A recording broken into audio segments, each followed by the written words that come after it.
Good evening and welcome to Audio Dungeon. I'm your host, Tony Hansen, joined by the rest of the Audio Dungeon crew, Tom Kakoza, Dan Isgro, Phil Castellano, Damian Scro, and online we have Brooke Armstrong. Joined by the fans, we have Oni. Oni's pointing the exact wrong way. We have Oni, Charles, and Richard. I do the same thing all the time. I'm like, this way. Guys, welcome. If you know that, what? It's like Nick Arcade. Oh, yes. Where is it?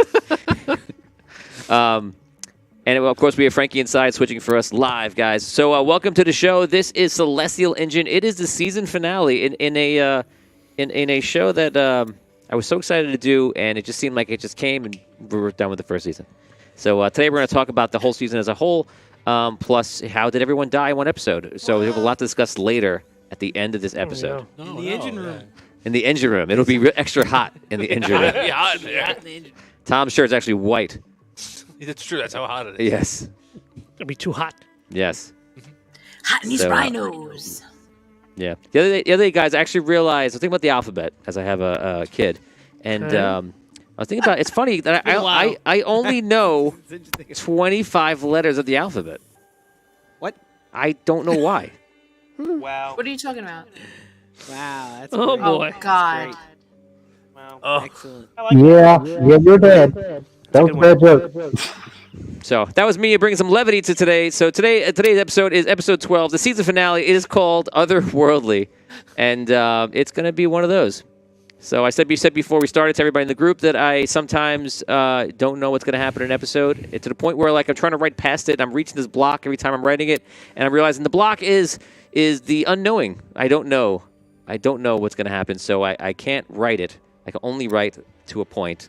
And then I have ideas about, I know what season 2 is going to be in 3. Maybe that'll come up, but it's also just like this little dark spot, which we'll see. You will fill that in. Because we're writing the story together. So I'm very excited, guys. Welcome for joining up. This is the season finale. We're going to get going here. Last week on the show, you guys are in the core world of the shattered remains of Kayrin. And this core world, by the way, is that world that has, 1, the astral crystal in its liquid form that you were told to. 2, which may or may not have any bearing. 2 is the place where all those creatures are running around. These are the people that their souls were removed, the citizens of Kayrin. And but you guys, when you arrived in this one area where there's 3 citadels, which is kind of like their consulate, or would that be the proper? They all meet in this neutral territory as they see it. Yeah, that makes sense. So that's where you guys are in one of them. You're in the one that belongs to Everstar. Okay, you guys went in there. None of the houses said that they call themselves kings in like their own realms, but they're really the houses, right?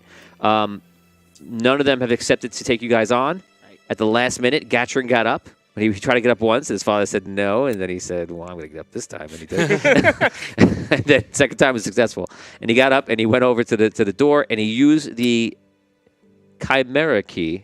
I almost said it the wrong way, like 10-year-old Tony would say it. Chimera. When you're 10 playing Final Fantasy, you don't know. My dad didn't know. Chimera. So he opened the door, and who walked in? Who was it? Bardot. What's he doing here? Monsieur Bardot. Monsieur. Uh-huh. Wow. Yes, Emede. I was thinking the other day that like all the arc of Bardot, he went from having coitus with Dan's character's mom. Vigorish. Resulting in a child. Resulting in a child. That's right. I love that. Everybody was making fun of, like, laughing, like, "Oh, he has sex with your mom." He goes, "Can we please be clear that he did not have sex with my mom? He had sex with Vigorish's mom, a character. Please do not keep saying he had sex with my mom." He entered her bodice. Please say he entered her bodice. That's what I prefer. Now that we've settled with that. That's great. Bodice. So dumb. Okay. Guys, that's it. Let's get going here in season 1, episode 12. Twirl. It's gonna be a twirl. I rolled a twirl. It's gonna be a twirl. That's how Bardot got his mom. Oh wow. Twirled her. And I'm hot in this sweater. I gotta do a quick change. It's hot in here. In the 1 minute. Is it? It is It's hot in here. normally cold in here. It's hot in here. normally, We're starting the engine room early. Engine room. It's Absolute happening now, zero. baby. Hot. Okay, guys, here we go. Let's do it.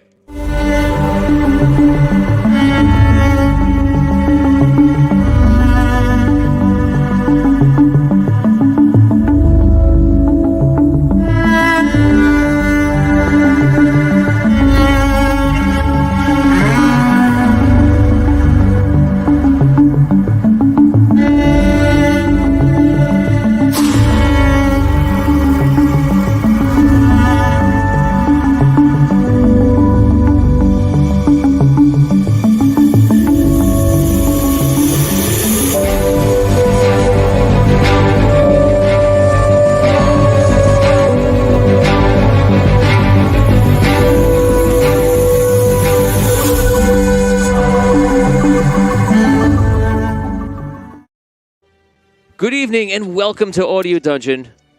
I'm Tony Hansen, joined by the rest of the crew here. And today is Season 1, Episode 12, Otherworldly. Guys, we're excited to get going here. And just before we get started, Frankie, we lost the screens in here. If you could just get them back up.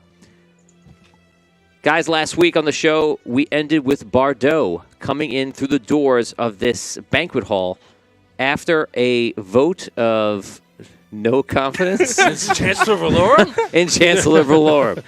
As we know, that leads to a lot of bad stuff, including the Clone Wars. Will that happen here? We won't know. I'll have to edit all this out later. Seriously. I'm so My confused. dumb mind, my working mind later will be so mad at my dumb mind now. Damn you, Past Stop, Tony. stop telling stupid jokes. You just have to take them out. So, yes. Guys, welcome to the episode. This is episode 12, Otherworldly. It is a season finale. We're going to begin where we left off last week. okay. Here we go.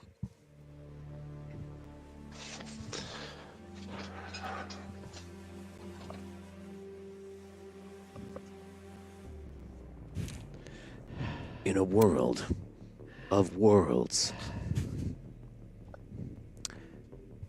The door opens.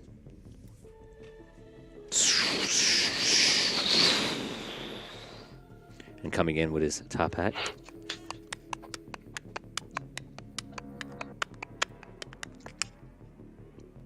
Hello, everyone. You see the guards immediately stand up. Guards from other areas of the room come over, and another door opens. One of the doors you came in, and immediately people are calling the other side for guards and lieutenants. They're like, people here, they don't know what's coming in, they don't know what's happening. And again, this banquet hall is gigantic. Think like the biggest wedding hall I've ever been into, and then add some more room to that. And they're just flooding in. There's probably hundreds of guards just like pouring in, and they have all of this weaponry and armor that is crystal based and such. Does the door stay open that Bardot came through? The door is open. Yeah. I go towards it. Just so you know, this door is about 150 feet away, about. That's where you put it, just so you have distance for everyone Okay. calculating their distance to run out. Who can teleport? Where's the teleportation person? No, wait. Blink. For one, you cannot.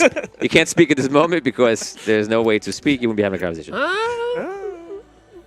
I can whisper. We're in the moments. We're in the seconds of the moment of what's happening. So we're not in a He's describing the scene. Yes, in describing the scene, you can't discuss things. And the seconds being Fine. ticked off by Bardot's stopwatch. Yes. So it is about 150 feet away. The door is still open behind him, and it just looks like white. Okay. So all three tables of the three houses stand up, and they seem alarmed, and they don't go anywhere. But immediately you can see the looks from them are to look for the guards, to look for help because they don't know if they're being attacked or what's going on. I would like to represent these individuals here, as I claim status as the fourth house of Kairin. See, King Everstar is already standing. Bardot, you have no claim here. You have no citadel. You have no people. Your family lost their lineage a long time ago. Bardot replies. Bardo walks over to a chair, and he sits down in a chair, folds his legs, kind of leans back. Well, I think that I still have my lineage, of course, and as of a long time ago, of course, I still have my people, and I have a citadel. I believe the main goal of this world now is to make landfall upon Andaria. I would say that I have done that. So I'm very curious to see that you say I have no claim. I would only answer to your accusation is to say that where's your claim?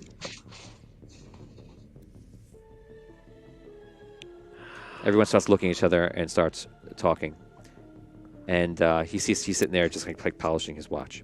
You guys, now in this time, I'll give you a literal minute of what you might like whisper to each other. A literal minute. Go ahead. We don't know him, do we? You've heard of Bardo. And world leaders, like now, you kind of know a little bit about them in Andaria.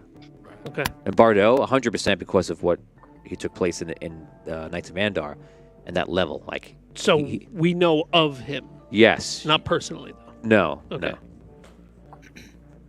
So like the minute he comes through the door, I grab Asha's hand and try to hide behind her.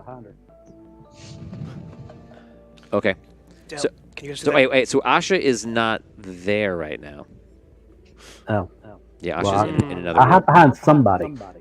Actually, we're gonna say we'll say in this moment, in this 1 minute, happens to be the moment where they escort Asha, who woke up, and they're just bringing her in, and then the person who's is guiding you, his name is.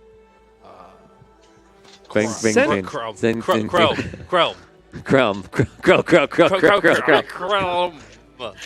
Okay, That guy. Krelm. See, he's guiding you in, Asha. You're a little dazed. You don't know where you are. You understand you're on Kayrin, but you're just kind of you've been only like awake for like an hour or so, and he's guiding you into a room. And you know that these houses are supposed to vote on you and say if they're going to take you under their protection. But when you walk in, you just see that there's a white door opening up the other side of the room. Somebody's walking through it, and his guards come flurrying past you, and you're kind of just caught up in the whirlwind of it. So you're on the edge of the other room. You're probably about a couple hundred feet away from the group. Your friends that are standing in the middle of the room. And then after you guys, it's another 150 feet until that portal I mentioned. Do they bring me with the group or no? He's walking you over. He stops now because you're being surrounded by guards who are just moving past you. So he stops. Okay? You guys go back. Take your minute. Can you teleport us to that door? Talking to Dell? No, it's not Del teleports. It's Val. Val, can you teleport us to the door? I can teleport 100 feet, but I mean, like, that's farther than I can teleport, and I can't teleport more than one person. I mean, I could make a run for it, but I don't think that's a good idea. They made it pretty clear if we made any attempts to escape, they just kill us. That's fine. It sounds like Bardo is trying to sponsor us. Why would Bardo be wanting to I sponsor want us? to move towards the door. He wants to eat us. Bardo wants to eat us? Vampire. Right. Real vampire. They're all darklings. It So sounds they're like he's from they're here. conversating right now? This was during what I already role played. Okay. So that's all happening up to the point where he's sitting down and he finishes his speech. So you're just giving your You want to go? quick little things. Let's go. Move Woman. towards the door. In that Little direction. sneak. Okay, so you're in the to explain before your consequences. How many You're guards in the came in? middle of the room. There's a few hundred guards in the room, Right. and they've been circling to get towards him. They're not approaching him, but they're getting close to him.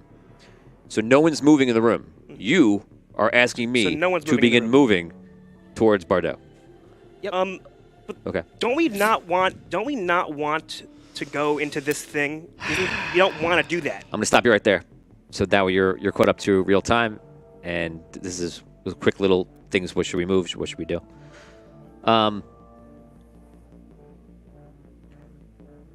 You see, the king of Everstar walks over and he speaks to the other houses, and they're talking, and there's a lot of commotion, and all like the guests are all talking to each other. So it's a little bit not loud, but people are just a lot of hushed voices, and he's talking to him, and you see one of the brothers, the twins.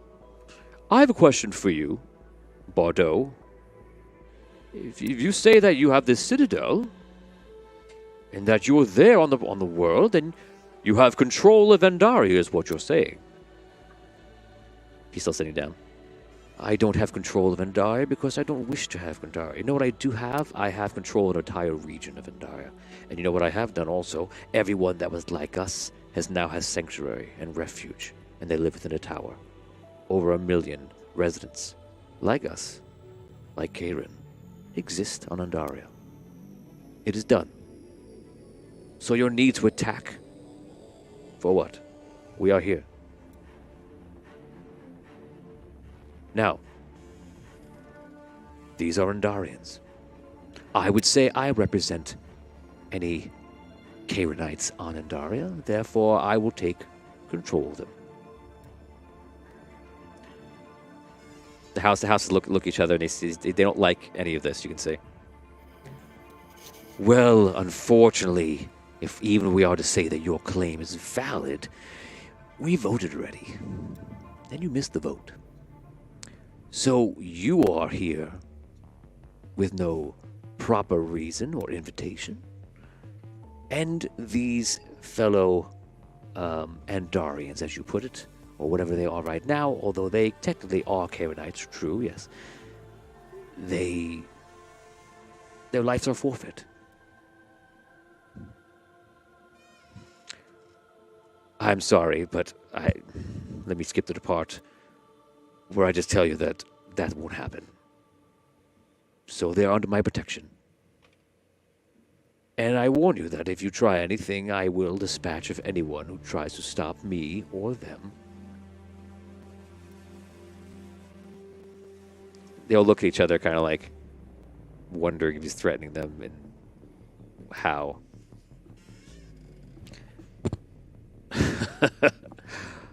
Mr. Bardot, you have no army here.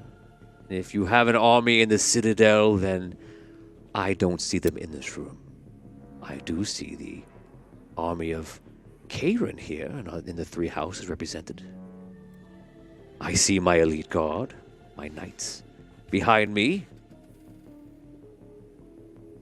I don't see anyone with you. So I'm a bit unsure about what power you think you have here. And Gatrin, you will remove yourself from this man. Gatrin kind of takes a step forward. Father, I do not agree with what's been happening here. I do not understand why we must fight with Andaria. I do believe these are the Celestials we're fighting. We're fighting a war that's been waged far before what happened to Karen, and whatever got involved does not really involve us. We're caught in some struggle of politics. These people from Andaria are just people. I believe what you're doing is wrong. I know you wish to sweep it under the rug, but I won't be a part of it.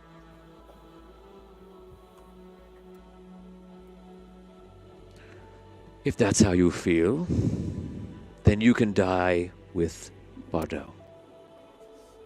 You see the guards making their way around the room, and they come to a point where they're now probably within about a little less than 100 feet from the door, feeling like they could probably make a charge if they had to. And Bardot's just sitting in his chair with his legs folded. The confidence, ooh. Love it. And you see him every once in a while, every couple seconds, he's like, you guys can roleplay. 1 minute. Amongst ourselves? Yeah, just your whispers to each other. Is our Lord near there? Yes. Can I go do this to him? Yeah, he's pretty close enough for you to like. Yes. Yes. You better start thinking. You're dead either way. It's a good play. Am I getting any closer? Roll a negotiation check. Negotiation. Ooh, hell yeah. Right, Charles? Yeah, I got right. a 6. How many? I got a 6. Okay. You say that to him, and he immediately takes the threat as like, I'm stone face. right. Well, whatever. He takes the threat as like, not to heart, and then after a second, he's like, then he does take it to heart. God is right. I like that. That's a good play. Oh. Prestigious houses of Kairin. I find myself in a difficult place as my allegiance is to Kairin, and as he of the 4th house, I would respectfully direct all of the honored guests to please make your way to Bordeaux. No one will go anywhere. Don't move. Stay in that circle. You see the guards. Some of the guards pivot, listening to those orders, paying attention to you guys, go back and forth. I believe there should be some sort of way to figure this out. I don't know if bloodshed is the right course of action, but perhaps, what would everyone say here? We will decide what happens here. Put yourself to the side. Us? Of course. No. Him. He's talking to him, and you're just like, Me, me, you, me, him. Oh, okay, no. All of us? Oh, here. What's the here? You see, all of the houses look at each other, and they give like nods to each other. And you see, the princess, Liana, that talked to you before, is. You might catch her like get a little flustered, and she like runs out, and she runs to Gatrin, and she like hugs him. Oh. And Gatrin like holds her. I thought so. Guards, my knights, I want you to destroy Bordeaux. You will kill my son, Leandra, and then all of the chosen guests here today. In that order. Lord, give me your knife. He's not that close to you, and he just looks at you and doesn't respond. He's dealing with the weight of what's happening. Are the guards moving yet? Did they move? Yes, As all soon around as the they room. move, I want to go towards the door. Okay, so you break for the door. Okay, Yeah. he breaks for the door I first. follow him. Clap your hands if you break for the door. Was that a clap, Brooke? Nope, it was muted. Can't hear a clap. Wait, where? Can you hear me? Yes. Am I still near the door? You were never near the door. No, Oh, am that's I the near? door coming in. Yes. Yes. Yeah. So I'm Yeah. not near the group yet. No. You're not in the realm of focus right now. Unless you want to be. Do you want to go over to the center of the room? Yeah, I want to be with everybody. Okay. Bold. Those people will die. I have one more that wants to be a part of the situation. I'm part Me of. too. I'm part of the Yes, death circle. please, if you are to kill anyone, I am a part. She's brave. She's brave. Don't forget me. I don't want to be left alone. Hold on. Come on, I'm coming. Me, I want to die too. People are just confused at this action, and the guy that brought you in just kind of moves away. All right. I go. I'm gonna move towards Bordeaux and Gatrin. Okay, you guys start moving over. The guards quickly are getting in your way. You can see they can easily cut you off if you continue to run. That doesn't mean you can't keep running, but that's what's happening. They've already positioned themselves for a while. What do you want to do? Do you want to just keep going for it or no? Should we? No, what? I'll back up with them near Bardo. Screw it. Can we get There's to a him? last stand happening there. I'm gonna pull up there. With Bordeaux? Bordeaux is where you're trying to go to. Yeah, that's fine. Yeah. So we can't get to him. That's what I'm saying. Oh, Are you okay. running? They're in between. Yeah, I us thought and they were him. circling both of us, and like it was good. They're circling around you guys because you're in the center room, and then way further away, there's guards near him. They're all around the room. Okay, I misunderstood. I thought it was like one giant oval of guards, not two separate circles. Yeah, they're all over the place. Yeah. Okay. Then, like, if we're I'm gonna move that direction. You can still try. I'm just letting you know what's happening before it goes down. I'm gonna still try. Yeah, I'm gonna still go for it. Okay, you're gonna need an agility check, 2 6s. That gets you past every single guard and gets you to Bordeaux. You said that the door is 150. How far is Bordeaux from us? He's probably about 25 feet away from the door. Okay, so I I'm can trying blink to- 100 feet. So I'm just gonna try to blink to him. Okay. So you blink to him. You're standing next to him. That happens instantly. I got a What, 6. what was the check again? You need Two 2 sixes. 6s. Agility. Do you only I have? I have one in agility. So you're allowed to roll again because you're required to roll 2 6s, and you haven't had a chance to roll a second one, so you can just roll again. Agility. Where's my agility? money, big money. You need to roll a 6 here. Boom. Let's go. No. You can do a luck roll. Yeah, right. Fine. Now, Can I add dice? No, No, it's just the one. I'm only getting the Is that one. I got 1 6? Is that let me? So if I use luck, I can roll one more 6, right? Don't do it, Scrooge. I'm not gonna. How many- it's how not many- worth it. I got Dice- one. I rolled twice. I got 1 6. It's not. I'm not getting it. So you only need to roll one over. I I can roll one over. Yeah. I'm not gonna I'm use gonna go a for luck it. roll Okay. unless I'm getting bonuses. You got it. He almost rolled off the show. See you next week. See you next year. You failed, right? Yep. Okay, so you run. The guards, they stop you and they throw you on the ground. Okay. You at the same time you run past them. You wiggle your way through and then get to Bardot. Val, Oni's character, is already there, and you guys did not try to move. No. I'm yeah. I'm not an agile person. Let me ask you though. So we are in the middle of the room You are. Yes, you're in the middle of the room. with Bardot. Yeah. No, He I is thought not with us. He's not. Oh no, No, not so Bardot. we're Bardot is the 25 feet away from the door. Yeah, We're he's with like the 150 guards. He's like 125 feet away from us. You're Okay. around where all the houses are. Like the house of the tables, and you're in the center of it. Middle of the hubbub. Yeah. Oh, we're in the middle of like everybody. Yeah, and they have guards around them because they're of their importance, and there's guards that have swarmed the room that are kind of centering the circle to protect them, and also to possibly attack you guys. Not possibly, imminently. So we Third, are. third, so third. we are in between everybody and Bardot. Bardot is picture the door on the other side of the room, Yes. and 25 feet away from that door is Bardot. And Okay. Guards around him, and then we're in the middle of the room. Guards around us. Right. Oh. Okay. Yeah, 2 circles. That's why I was confused too. It's 2 circles of guards. Yeah. The It's theater of the Alright. mind. So ask questions. Of course. All right, just to be clear, because you just described it, I want to be sure. The circle of guards around us.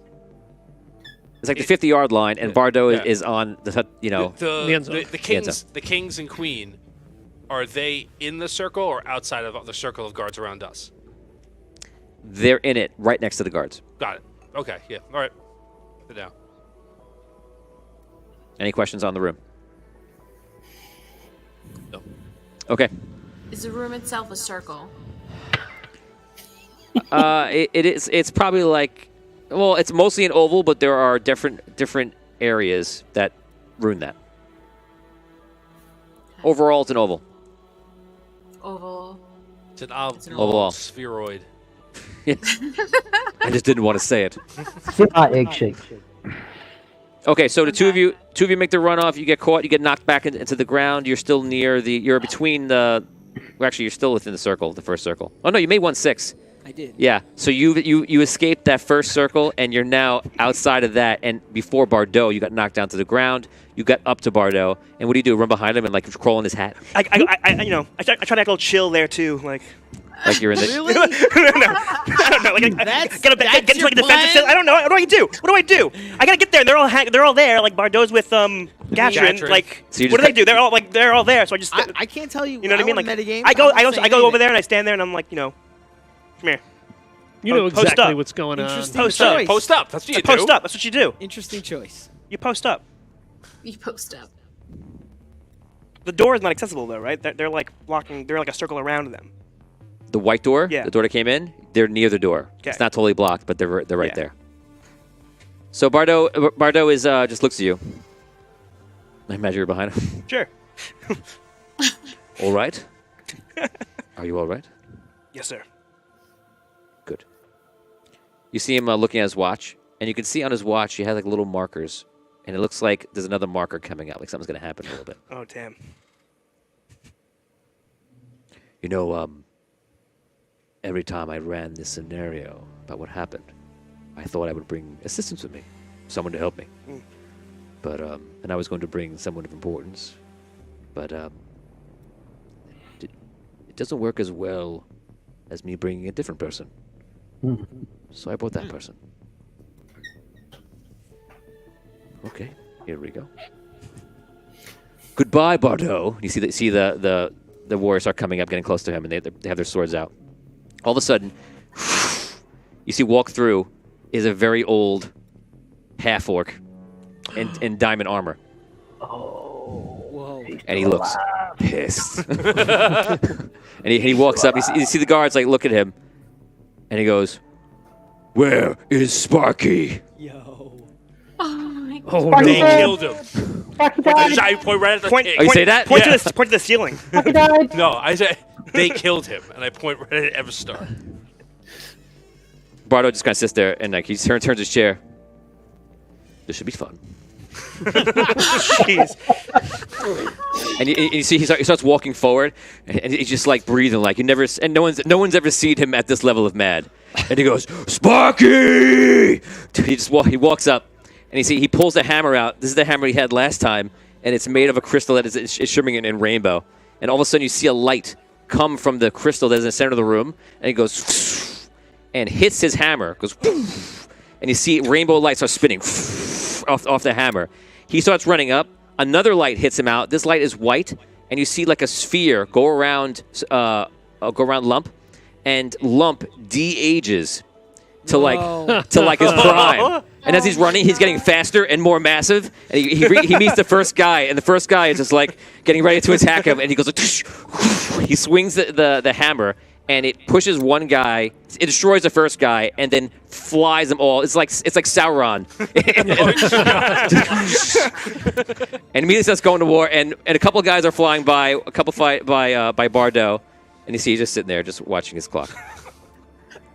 And he just starts fighting everybody and going through it and making his way or trying to make towards the crystal. Awesome. The guards are looking at you guys. The ones near in the center circle are paying attention to you, and the ones on the outskirts are like getting ready to like do the one ninja in. Which way are they going to jump into this situation? You guys can act. I try to get up and go towards the door still. Okay. I figure, like, try You to start take to move. advantage of, You start to move, and Bardo goes. Okay. I'll try this with his hand. All right. I want to still get closer. All right. I stop. How embarrassing. How embarrassing! Bardo told you like a little toddler not to move. Like a How child. close am I to him at this point? You're about 50 feet away from him. He just stands up, just like does like this. He sees you moving. He actually, yeah, even better. He's not even looking at you. He's just like this. Get it side-eyed stop. Do you listen or no? Do you listen to the man that was a chronomancer and knows No, time? I'm not gonna listen to him now. Okay, I like this. No. Go for it. What do you want to I'm do? gonna just go towards him. I'm gonna try to go closer to him. Like another 10, 15 feet. Try to get a little closer over in that direction. Okay, are you like trying to nudge your way over there? Are you running over there? I want to try to take advantage of the chaotic situation in the room and try to move unhindered. But if this guard standing in front of me So looking at me, I'm The guards are like, they have most of them have their back to you, or Okay. some of them are making their way around you, ignoring you. right. So I want to kind of move still towards that direction. I'm not gonna run because I don't want to be I don't want to take draw attention to myself Okay. as everything is going on. But I want to still move in that way. Not Okay, too so you're gonna fast. roll a stealth check. I'm gonna roll a perception. Okay. Stealth. Okay. 6. Okay, so you start moving. You move a few feet in that direction. I'll give you 5 feet per round. It's like you nudging very slowly, and that's what you do this round. All right. Okay, so you have 45 feet left to go. Okay. He turns back to you. He goes, he never stops, no matter what I do. So he's just going through everybody. Every time you see that somebody goes to hit him and like a blow is going to land, you see that area. He's wearing crystal armor. It gets reinforced with diamonds. It goes and it takes the hit. And I would say you either see the blade break or the blade shimmers off of it and then it comes back in. Wow. And constantly lights are shooting down from the crystal, just hitting him, reinforcing him, all different things. Oh my god. You guys in the center. Is anybody moving in toward us, or are they just kind of holding back and watching? All back and forth right now. What happens in this next moment is now that they perceive what's going on as a real threat. They don't understand it, but they know it's a threat, and they're kind of talk to each other. And you can see it's gazes to each other about like, perhaps we need to get out of here. And so they're getting up right in this moment, and you see the guards are like kind of like moving away from encircling you to creating a wall, and the houses are like getting up and trying to like leave. All right. They're only in the beginnings of that. They're just getting up right now. Any of the bodies that go flying, do any of their weapons also go flying in our general direction? In your area, no, Okay. because they're fights on the other side of the room. Okay. Let me ask you a question. They're like getting up to like leave the room. This is what you feel like. Yeah. Where is the door that they would leave through? like back into the right. Like, How far back? it's about 200 feet. All right. Tony, do Zaraxel and I recognize Lump as like Abyssia and Hogar, or No. does Lump recognize No. us? Okay. No, you recognize Lump as you know who he is because he's famous. He's considered a Right. hero. Right. You know him to be like incredibly old. Yeah, he's ancient. Well, not anymore. I'm gonna mirror the guards' behavior. So if the guards are backing up from the circle and forming a line, I'm going to kind of back away from the line. Okay. See if I can just Yeah, so create some picture distance. the guards are creating a line on the 50-yard line, like Right. half And in I'm the row. trying to get on the Bardot side of that. Okay, give me stealth check. You could slip through and then run into the chaos a little bit there from where you are. Okay. So 1/6 will do it. 6. Can I follow too? No, No. you can try. Go ahead, roll. Okay. 1/6. Okay, so you slip through, and you do not. Yep. Tom. Okay, and Gilder and Val. I am hiding behind Aegis. I'm with Bardot. Aegis is. Oh yeah, Aegis is there. Yeah, you with Bardot? Are you doing anything, or are you just kind of hanging out? Mr. Bardot, is there anything that we should be doing? Or No, just let it all take course. You'll have your actions in a little bit. all right. Your time will come. And Gilder, what are you doing? Hiding behind just- Aegis. You're just staying there. Okay. So this battling goes back and forth, and he seems invincible at this point. He's just fighting everybody. And there's pandemonium. People are fighting him. Again, the houses are moving backwards, and that line is forming in the center. In another few rounds, which will roll you for your movement a little bit, you see a light come out, and this light, for the first time, doesn't hit Lump. It hits all of you. Oh. It goes, and you seeing all of a sudden a light come from you and shine out, tethered to your suit. Oh. And then it goes away. It's like a laser beam hit you. Goes, All right. Concentrate in the light. I'm gonna try and. Sure, roll a concentration check. Focus on the light, I guess. Yeah. Are we near? We're near each other. Yeah. 1/6. What do you do? Okay. You focus on it, nothing's happening. The suits are on the other side of the room. They're by Bardot. Probably do Oh, they're that. by Is it Bardot. Yeah. So No. I'm by the suit then. Yeah. I'll make my way to that suit then. Yeah, so it's like you see a flash of light, and it looks like the light just like goes over to the suit, like hits you and like goes over to the suit. Back, Yeah, now yeah. I want to run. I go to my suit. Now you want to run? Yeah. Okay. After that. Where are the suits? The suits are by Bardot. They came By through that Bardot, door. yeah. Can I try to travel with my consciousness into the crystal in my suit? Don't Did think your there is a crystal in your suit. Yeah, that's exactly what I was thinking. The crystal's in you, so no. The only suit that had a crystal is the Titan, and I'm pretty sure it's not there. Okay. Well, wouldn't it be in there? Because Alright. I came there. I'm I came gonna there. in the try tent. and They, make it prob- to the they suit. probably would have given that back to the hunters. Okay. I'm not close, but. So anybody who is inside that Go circle. to my suit. Yeah. I'm in this Okay. room. Anybody is inside that circle. If you try to get to your suit, if you fail an agility check, they're going to attack you. Okay. I would like to get to within run within 10 feet of the guards, and then blink to the other side of the guards. Okay. Oh, nice. This is what life's like with Dan having to blink again. Okay. Okay, so you blink over, and you try to get through. Oh, I'll no. re-roll that. Yeah. I would too. Double is good. Yeah, 1 better. to a 2. Yeah. All right. Okay, the guards turn to attack you right there. Okay. I'm going to let you get by, but you get mangled on the way back. Got it. 10, 16, 20, 22 damage. Okay. You get slashed. All right. Okay, so you run to your suit, and you see the suits have been gutted out. Oh. By whom? We don't know. I get in that stuff. Yeah. So now it's situated to be a suit for you to get in. Brilliant. So you walk in the suit, and it goes. That's better. You put the suit on. You're suited up. You trying to make a run for it now? As you start running for it now, you see that the way is a lot more clear, and you're able to just go. Give me one agility check. I help him wherever I can go to get to their You're- suits. right now, Yeah, you're it's fine. Just- Time. time exists. Now. Okay. So you're under attack as you're going. Are you just focusing on getting there? Yeah. Okay. You're gonna take 12 damage, and you're just kind of just like trying to evade them as much as you can. They're just getting attacks as they're passing you, but they're concentrating on whoever they're fighting. Blah blah blah. You blink over. You don't really have much trouble. You went 100 feet or no? How far did you blink? No, I can blink 20 feet. 20 feet. So that's why I went 10 feet to the guards, 10 feet past them. Right. Okay. So just give me an agility check. Agility? Yeah. This is after your blink. Hopefully, it's better than mine. No. Okay. 2s. 6, 12, 16, 20 damage even. 20? Jeez. Oof. Even though I teleported 10 feet away from them? Yeah. No, you're not from them. There's a bunch of other guards that are attacking you. Oh, I see. Yeah. You would completely avoid those guards. Brooke, Yes. Asha, you're running where? Or what are you doing? To my suit. Oh, well, I'm near Bordeaux now.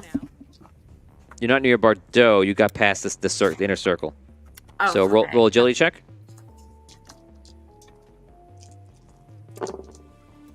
One six. How many suits are there? There's exactly as many suits as there was when you guys were taken. So a few of us were in Aegis. We're gonna figure out how we're gonna do that one. That might be tricky. Pile in, guys! You got a 6, right? Yeah. So Very you, tall. 6. so you don't get any attacks. You're able to just avoid all the attacking that's happening around you, and you make your way to the suit. You get to your suit. You're in. You get to a suit. Well, What suit you're in? I was in Aegis. So you look what at do I the see? Aegis suit, and it's huge. It's made for Okay. somebody that would be pretty big. Okay. Am I big? Right now? No. Right? No, you're exactly your race that you were before, your yeah, species. I'm a gnome, small. So you're a small guy. Does it look like too big for me to even use? Yeah. Okay. Well, what Aegis about the was a other suits? crystal born. I'll say that there's one suit that would be for somebody who's smaller. So there will be. You can get one of the other suits. All right. I'll get in that one. Okay. So you hop in one of the other suits. Anyone else not past the inner circle? I think you said I got past. Yeah, you did. So everyone's there? Okay. Yeah. So you guys are running through. You get over to your suits. You eventually get there too, and you guys can decide how you divvy up the suit problem. Aegis is running out there as well. Just I gonna get let in it run. my suit. Uh-oh. Aegis You makes guys it. figure the rest of your stuff out. Uh-oh. Aegis is with you also. He did a run. Oh, well, Do, I'll do you with want to Aegis. roll for Dell? Yeah. Yeah, Someone needs to roll for Dell. Well, we don't know what dice Del he's got. won't be in a suit. But he's still in the circle, though. I mean, Oh yeah. I'll roll for him. He's sneaky. Oh, that's true. I'll give him another die. Nope, that didn't matter. 2, 4, 6, 9. Very low damage though. Okay, so Zell has some trouble getting over there, but he does. You guys are trying to escape, pushing past the guards. You guys get to the suits. Who goes in one suit? Let me know how that goes right now. I go in my suit. I go in my suit too. Yeah. Well, Okay, I'm so in you two have your own. Okay, so you have your own abilities. And who was in Aegis? 1, I was, and then I 2. Yeah. Okay, so Aegis is there. He's the one that kind of fits the suit as his body was the same size as the suit. Right. You just let him take the suit. I'm a dwarf. Gil- He said we can't fit in it. Yeah, you can't fit in. Okay. We So stop. you- We Children, stop. we were in the hunter suit though. Yeah, we was in the Titan. The Titan, so I guess we don't have a suit. They probably give that back to the hunter, so that's probably not there. No, the suits are there. Every suit that was there is Oh, still okay. there. there's So a- that means that any humanoid, any medium humanoid or large humanoid can get in. All right. Who wants to take that suit? only Asha would be I the right rolled to size. get over there. Yeah. Well, Okay. it was set for it. It would have been set He's for a it. gnome and I'm a pixie. We're both small. Can we both Okay. fit in the suit? He'll go in the belly. No. Okay. No. I mean, theoretically, you could stuff a pixie in your suit. It'd be crowded in there. So, Asha, you're Watch where going. you're flying. Got room for one more? No, I'm good. I'm good. So, Asha, you going to the suit? Scooch over. Okay. Who's in it? Who's in it? What combinations are in a suit that do you have a suit where you don't have it listed on your character sheet right now? I Me. do not have. Me. Yeah. You don't. Okay. So just I'm in like a random suit now. Yeah. Oh. so right? which Yeah. suit did you take then? I don't know. You told me there was like a free one. It's I thought it was one of the other suits. Three suits. So I'm gonna If not, I'm gonna you take know, that back. whatever, I'm gonna take that back. So you try to go in one of the suits, and we'll say Doesn't it doesn't. It's one of theirs. Just All suits. right, Fits him out. that's fine. Okay, so raise your hand now if you're in a suit, so I know. It is Phil, Dan, Brooke, and everyone else is without a suit. Yeah, an Aegis. Oh, an Aegis. Okay. Okay, so the four of you guys, the four of you that get into suits, get into one. Suit's operational. You get in pretty quickly. What do you guys want to do? The royal families, what are they doing? They're about 50 feet towards the door from where they were. I want to engage my boosters, go up into the air, and my wings fly over there. And I want to cast Wall of Fire in front of the door. To block their escape. Yes. I cast Armored and Ready on all of us, +1 to defense for everybody. Okay. Is that an aura? It's my power move. Okay. Okay. Says. You run over to the other side. You fly over there, and we cast Wall of Fire. You block the way, and you see the guards kind of stopping, and it kind of stops the halt of all the escaping. You see Lump reaches a point where he gets close to the crystal, and you see him take the hammer, and he launches the hammer up to the top of the crystal to where it's attached. Oh my god. You did more than this. Am I kidding? Yep. That's a 1. Ooh, really? Oh, no. Oh man, I rolled a lot of 1s. I rolled a lot of 6s too. I rolled 3 6s. Okay, so You have I reroll. I wanted to. I didn't need it. I have so many dice. I have so many dice. I have so many dice. Like you Is that- didn't is- know. It's not very, very. You wish you had this many dice. Stay on the floor. I have. I could drop half my dice and be fine. You are replaceable. Yes. So I rolled 3 6s. So I was going to require him 2. He rolls 3. So he knocks the chains and such as holding the crystal up there, and it falls down to the ground, and he runs underneath it and goes like rah, and grabs the crystal. And he seemed like holding it like this, and the crystal at the same time is lit up and enveloping him with light. So he's holding it, and he seemed like turning around. He goes, "Help me!" I give him back up. Back up. Yeah. I'll run over and try and help him. I don't. Okay. You see the guards. The guards don't know what to do at first. They kind of wait, and then they start like making their way over to him. I'm gonna pick up. There's dead guys' weapons all over the place. I'm gonna pick up a weapon. Yes, absolutely. Okay. Asha, sword. use the cannon. The sword can be a 3/3. Okay. I was gonna ask the Mr. Cannon what I ready that cannon. And how many people are how It's a far 15-foot radius. Yeah, but how far am I from the guards? From where Lump is, Since we're near Bordeaux. And Lump, yeah. you're too far away. What's the range on it? Not the area. I think 60 feet. Yeah. You're too far away. Just move up. Yeah.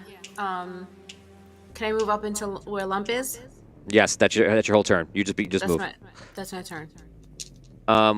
Anybody else? Any other actions? I want to pick up a sword like he did and go to join him. Back Okay. up, You run up. Any other weapons besides swords on the ground? On the ground, no. You actually don't see them bringing guns into this chamber. Is there anything else near the suits and stuff that we missed, or is it was it just the suits, or was any of our other stuff there? Oh yeah. I'm sorry. Your items are there. Oh, Yeah. Your items are there. They're just off. They're just off to the side. all right. I find my gun. Yeah. So the, Rocket Raccoon. yeah. So the idea is that if somebody would have taken you into their house, they would just give you your stuff, and that would be it. And if they don't, they would take your stuff. So your stuff is all there. So Wait, yes. So my if you went wand. over, as long as you went over to where the suits are, you see your stuff. You can gather your things, and you all have them. Okay. As long as you made your trip over there, which I think everybody did. Okay. So you guys start trying to help out. They come close. They start trying to attack him, and you see they're getting shots at him because he's holding the crystal. And you see him yelling, "Too heavy!" And all of a sudden, you see Sparky kind of drops out of the crystal in like a spiritual, like rainbow form, and then goes, and he jumps into the hammer. And he goes, "Much better!" he drops the crystal, and then he just swings at some of the guards around him, and he starts running back towards the door. Oh wow. Oh my god. Which door? The door they came in. So you guys are running up, and like you're coming close to like you're gonna meet Lump on the way. Right. So go ahead. You can roleplay. You're in the air, flying around. Go ahead. What do you want to do? I'm gonna start shooting guards from where I am. I'm not even gonna move. Okay, from the suit area, right? Yeah. Okay, so you're firing into distract guards. There's a lot. I'm not going to calculate it just yet. I'm just going to try and clear the path for him. Yeah. If I can. If there's guards in between him and the door, I'm going to attack those guards. Okay. I'm same thing. 2 clearing, 1. I'll consider that clearing as well because you're doing it. Yeah. Plow the road! What are you doing? Let's do it, man. Should I do it? I don't know what is. Do it. When Let's you're do it. playing D&D and you look at the. I'm so wondering. What do you Should I consider do it? is your thing? No, not my thing, but What is it? A thing. Oh, Yeah. oh, Yeah? oh, yeah. I mean, you know. all right, let's do it. I look over at the royal families. Oh, okay. I don't know what you're doing. Now. Do it. And I fought. Do it. Do it. And do I it. cast fireball. Oh! Yes. Oh, man. my Excellent. God. So it's I was- like, remember in the beginning where I said, I don't know exactly what's going to happen. And part of it's up to you. Yes.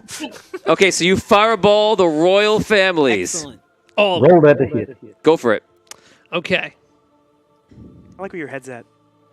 So Okay. this is an attack. So the person you target will take the most damage, and everyone else will take half damage. Okay. I'll let you roll that. Okay, so everyone that's clearing the way, I'm going to give... Actually, everybody who's clearing the way, which includes Damien, roll 1d6, and the higher you roll, the better I'm going to make it impact his path out. Yeah. 4. 5. I got a 4. 4 and 5. Okay, you guys move a couple of guards out of the way. He's going to attack. Stink ass rolls.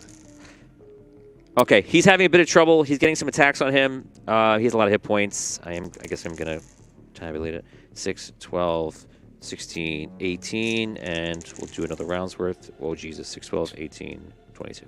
Wasn't as bad. Okay. So he's getting hurt, but he's running out, and he's just killing these guards. And you see the guards, these are not like first-level guards. They're actually very good, very trained. They're much older, than the average guard. But he is just like breaking through them.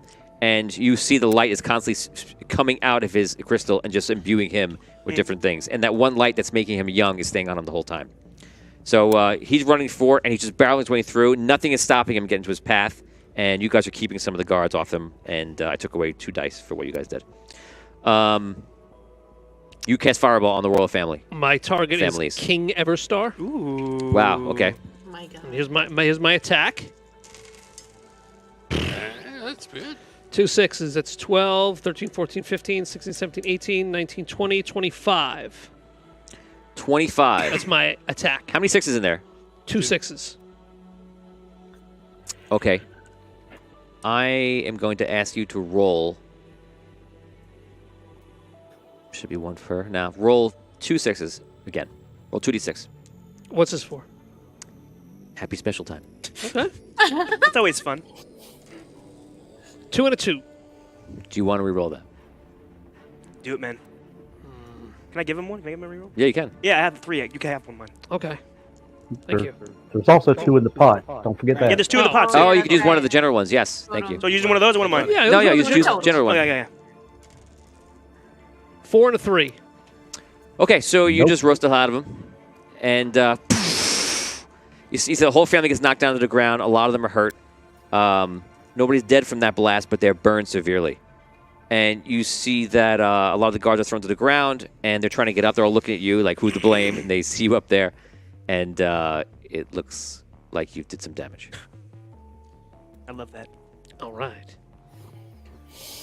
Lump is getting close to Bardot.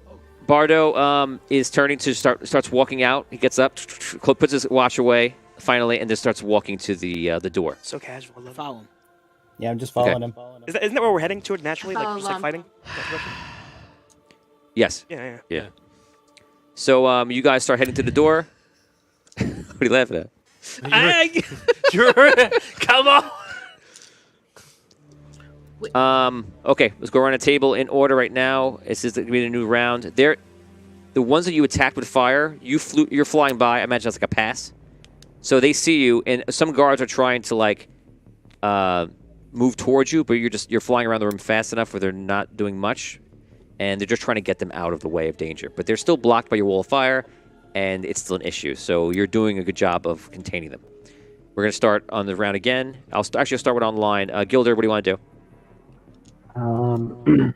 Is there any crystal weapons or anything lying Yes. about? Yes. I'll pick something random up and There's swords here. It's more ceremonial. There are spears as well. whatever I can carry. I mean, I don't know. So I'll make no. I only got one straight too. So just whatever I can pick up, I try my most to the door. Okay. It's complete pandemonium now after the fireball and such, so you have a pretty much free range to just run any way you want. Asha. How far am I from the Everstar family? When I was with Lump in the middle. You're very far. You're over 100 feet. You're probably about 150. From the Everstar family? Yeah, they're making their way to the other side of the room. You're now around where Lump is. And Lump is near Bordeaux. Yeah. Okay. He's not near Bordeaux yet. He's almost there. He's making his way there. All right, 6 seconds. And you're walking with him just to guard him or whatever. Okay, so you kind of just join his run. Yes. Because you're running back towards the door. Val. Bardo just told me not to do anything, so I'm just following him. Okay, so he's just walking out the door. Yeah, I'm making my way back towards the door. I'm yelling, "It's time to go! Time to go!" It's time to leave. Dan's not so sure. Yeah, you gotta go home, but you I'm can't not so stay sure here. either. I don't know if it's gonna happen. But This is the time. The time is now. Guess another Finish fireball wouldn't them. hurt. Finish I them. don't think you can, right? Do I see everyone leaving? I would imagine you'd be looking. You're moving around fast enough where you can always have a bird's eye view of things. So I'm not going to make you roll for it. You definitely see that people are making their way towards the door. Well, you said it in your suit, right? Don't we hear the suit thing? I'm not in a Oh. suit. right. I'm just yelling it. Yeah, I would not make a roll. You can see what's going on. Especially because you're doing targeted attacks. You're not like in the fray. Okay. 6 seconds. Do it. Do it. I cast Fire Breath on the royal family. yeah. Yeah. Are you in a power down? You're in a cooldown right now?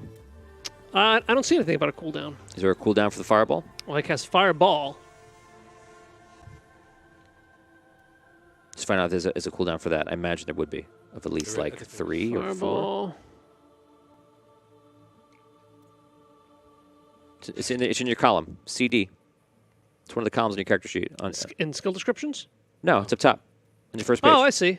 Fireball. Yeah, cooldown is 2. So yeah, is Fire Breath also a power weapon? A power skill? Yeah. So you can't do any power skills. Oh. Just punch the crap out of them. I'll renew your 6 seconds. 6 seconds. I start going Take their toward head them. off. Who? The door Okay. with the rest. So we fly towards the door. Ooh. Okay. So Bardo gets to the white door, and you see at the last second there's some guards there, and the guards walk up to him and strike him, and he goes, he just moves out. He doesn't evades their attacks very quickly. You guys get there. They focus on him. If you were near him, you're out the door. Lump runs out the door. Aegis, who's firing different things, makes his way to the door. Well, we'll give him a roll. He's got a flamethrower attached to him too. Yeah, 2 6s and a 1. Oh, he's at the flamethrower too. Yeah, so he does a wave of the flamethrower, and then makes his way out of the room. You're out. You're out. He's out. Val and Gilder, you're both out. Ash is out. Del's dead. Just kidding. Do I see him flying back? Del gets out. Before I go through the door, I'm looking to see if he's You see coming he's back. flying towards the door. Did Gather make it out? And He's across the room, and it's not like there's not Iron Man where he's flying through I like know, miles per I know. hour. Yeah. I'm gonna. Yes. I'm 1 foot per second per minute. I'm gonna wait. If Bardot's still on this side of the door, He's I'm gonna, not. He left He went already, through? man. Yeah, he left. Oh no, I'm going through. It was like loyalty. Loyalty. Wait, when he left, no, I'm out. I thought there was an opportunity. There's So, anyways, Oh no, Zorax. Oh, sorry. Dale, everyone is leaving the room through the door. Do you want to stay or leave? You see that Dan's character, Zaraxel, is flying through the air, making his way towards the door after laying a fireball down on the royal family. He didn't go for the kill. He just follow stayed. everyone. He changed the whole game, but he didn't go for the kill. No, I'm Well, he may have I'm the just going to follow opportunity. everyone. Yeah. I have no idea what's going on. I've been a little bit distracted. Okay, well, so you got knocked down to the ground. You get up, and you're about to leave, and then you're thinking about something. I don't know if it matters or not. Are we leaving anybody behind? Probably. Yeah. Yes. Gatrin and Do I Leandra? know? We're leaving Andrew's character behind. Yeah. Yeah. What about where did Gatrin Okay. and Maybe we don't know he where he's finished at. Where they well. Gotcha there. they went through or they They stayed? didn't go through. So, Dell, you also, since you're bringing it up, you're seeing Gatrin and Leandra just, they're kind of like, he's kind of like shielding her, kind of stay out of it. And they're constantly physically posturing, like looking at the door and looking back and kind of caught what to do. Okay. Do I know where Andrew's character is? There you go. Val's like, come on There you go, through. Val. They can't see you. You're through the door. Do you know whose character? Andrew's Do character? I know where Andrew's character is? No, you have no idea. No. Okay, well then I can't do that there. I'm gonna just head towards the door, and I'm gonna call back to Gatrin, saying, "Are you coming or not?" Okay. That's what friends are for. And Zeraxel, what do you want to do? Do I make it to the door?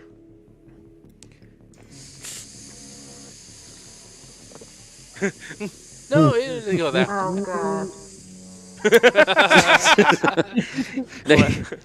Damn, this jetpack's like. Air currents. You're making your way to the door. You get pretty close, and I want you to roll a will save for me. A will save. Yeah, you're in the air pretty long. We'll check. You have to roll actually your post. Hold on. 6. I only got 1/6. You defended it. You see there's some sort of caster from the outside of the room casts like something like a shadow tendril comes out. It goes, it tries to unwrap you and wraps you, and you shake it off and just keep flying. You escape. You go through the room. You're out the door. You're now in the Citadel. The Citadel throne room. So much better. We don't know. We don't know. I mean, Out of the frying pan. Right. We don't know. The Citadel, the door, and you see it's a door in the room somewhere, and it just closes down. And at the last second, when you go through, Gatrin and Leandra go through. I was like, oh, that's not gonna be good for them. The door closes, and everyone's just kind of sitting there.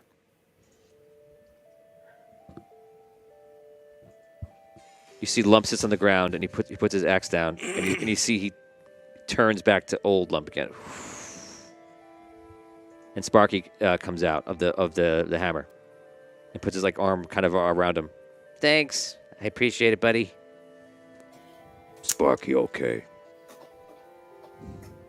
And they kind of just sit there. There's lots of people here. Imagine a throne room for a king or a queen, and the servants are coming over. People that are tending to the king come over. Some guards come over to see if everyone's okay. Bardot immediately just kind of walks over to them and then like takes off his gloves and puts on new gloves. So, everyone, how do you feel? You're back in Andaria. Gatrin, Leandra, welcome. You are, of course, still royalty here. I welcome you into my house. Royalty. Well, yes, of course. Oh, them. Yes. Oh. Me, you. Simple stuff, no clue. The riddles, got it. No problem. Complex mysteries of the universe. Well, yeah, of course. I bow to not kneel, but I bow deeply to Bardot. Thank you for coming and saving us. Of course. Why did you save us? Everyone has their purpose. I have mine. You all have yours. Tonight you will dine with me. You were supposed to dine today. But tonight, we shall get to know each other. They will show you to your room, and I will see you soon. Once again, you're in the Citadel. This is the Queen's Citadel that he's now taken over, of course.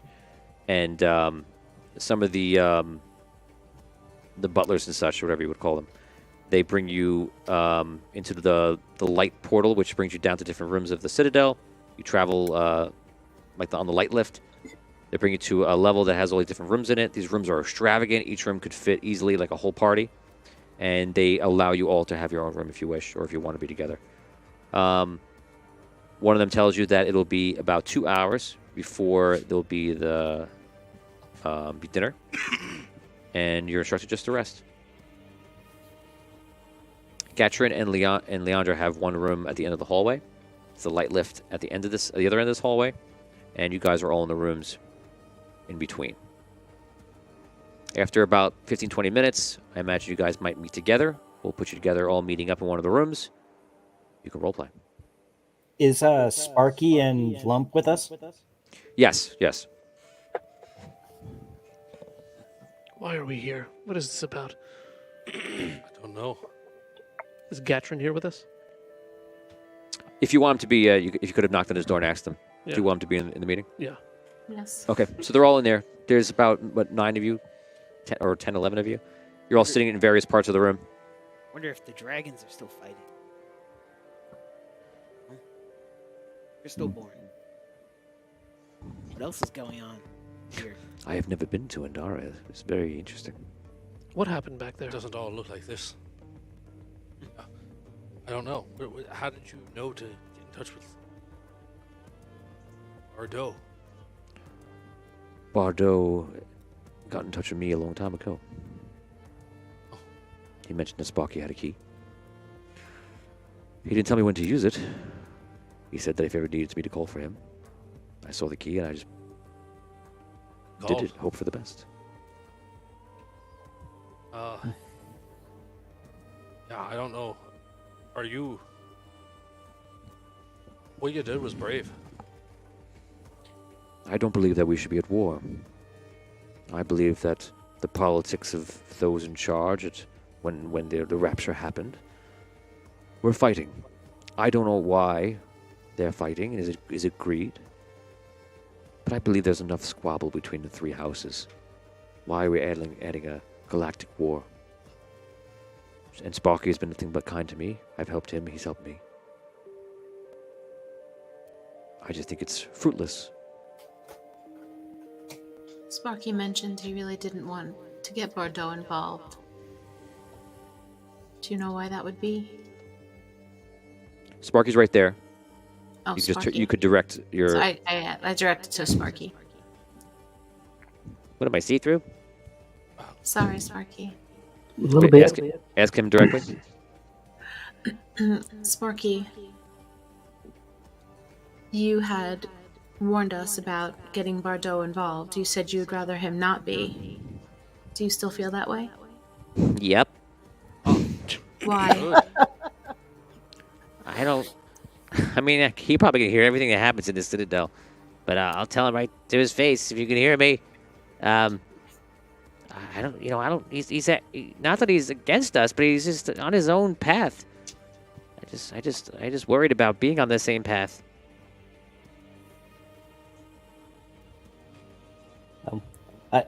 On a different topic from talking about our gracious host, Sparky, as I understand it, crystals in our bodies that once held our consciousness are being slowly absorbed by the bodies that we are in now.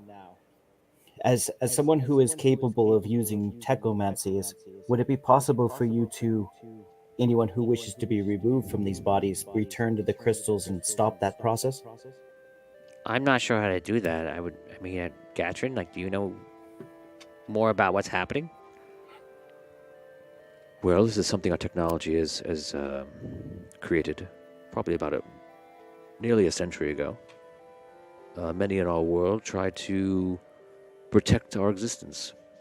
Of course, we are immortal, but accidents happen.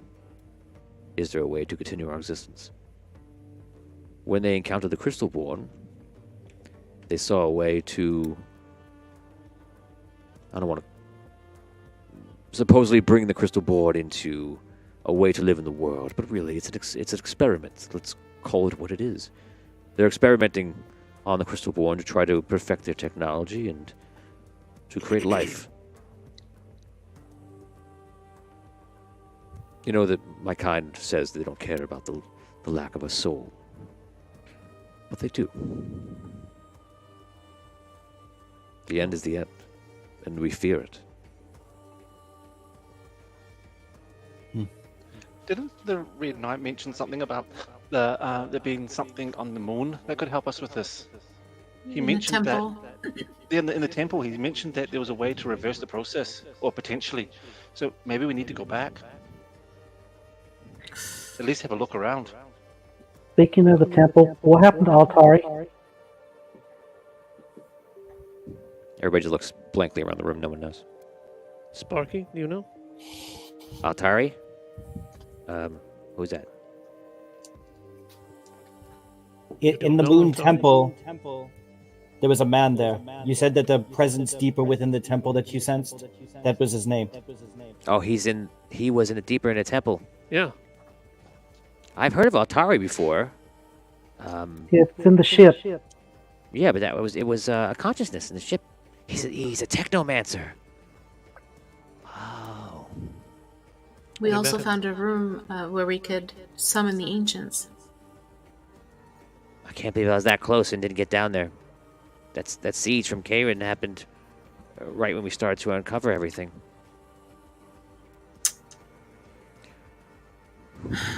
Which brings us to our next problem. Which is? We attack them. I say we. What you did was a direct assault upon them. Well, yeah. Before, the way our people will see it, it was an attempt to free their friend. But now that they have been inflicted with wounds, we are very susceptible to fire. They will bear those scars. They will surely attack Andara. How long will we get here? They must answer immediately. They have to. They can't be attacked directly at the highest levels and say we'll attack soon. It will be swiftly. Hey, So we're gonna get the warning out. We gotta at least inform the dragons, let them know that the attack's coming. I mean, even if we've only got a day to prep, I mean, a day's better than nothing. Well, we should inform the Crystalborn as well. Yes, everyone of your world that has a seat of power should be properly informed. Does anyone know of a way to get the message around quickly? I mean, there must be someone around here that can do that. no, I don't know anything around.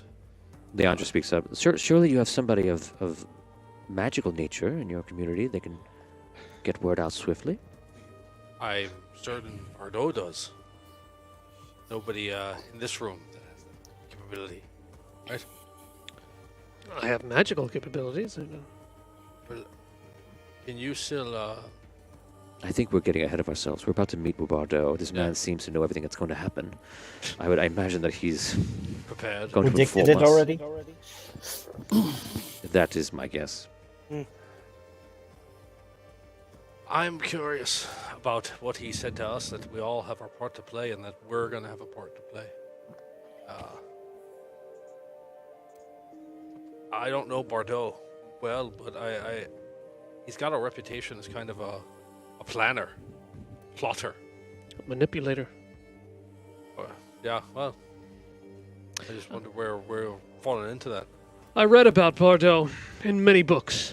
How You many? read books? Oh, yeah. Many, many books. And Bardot's name came up more than once.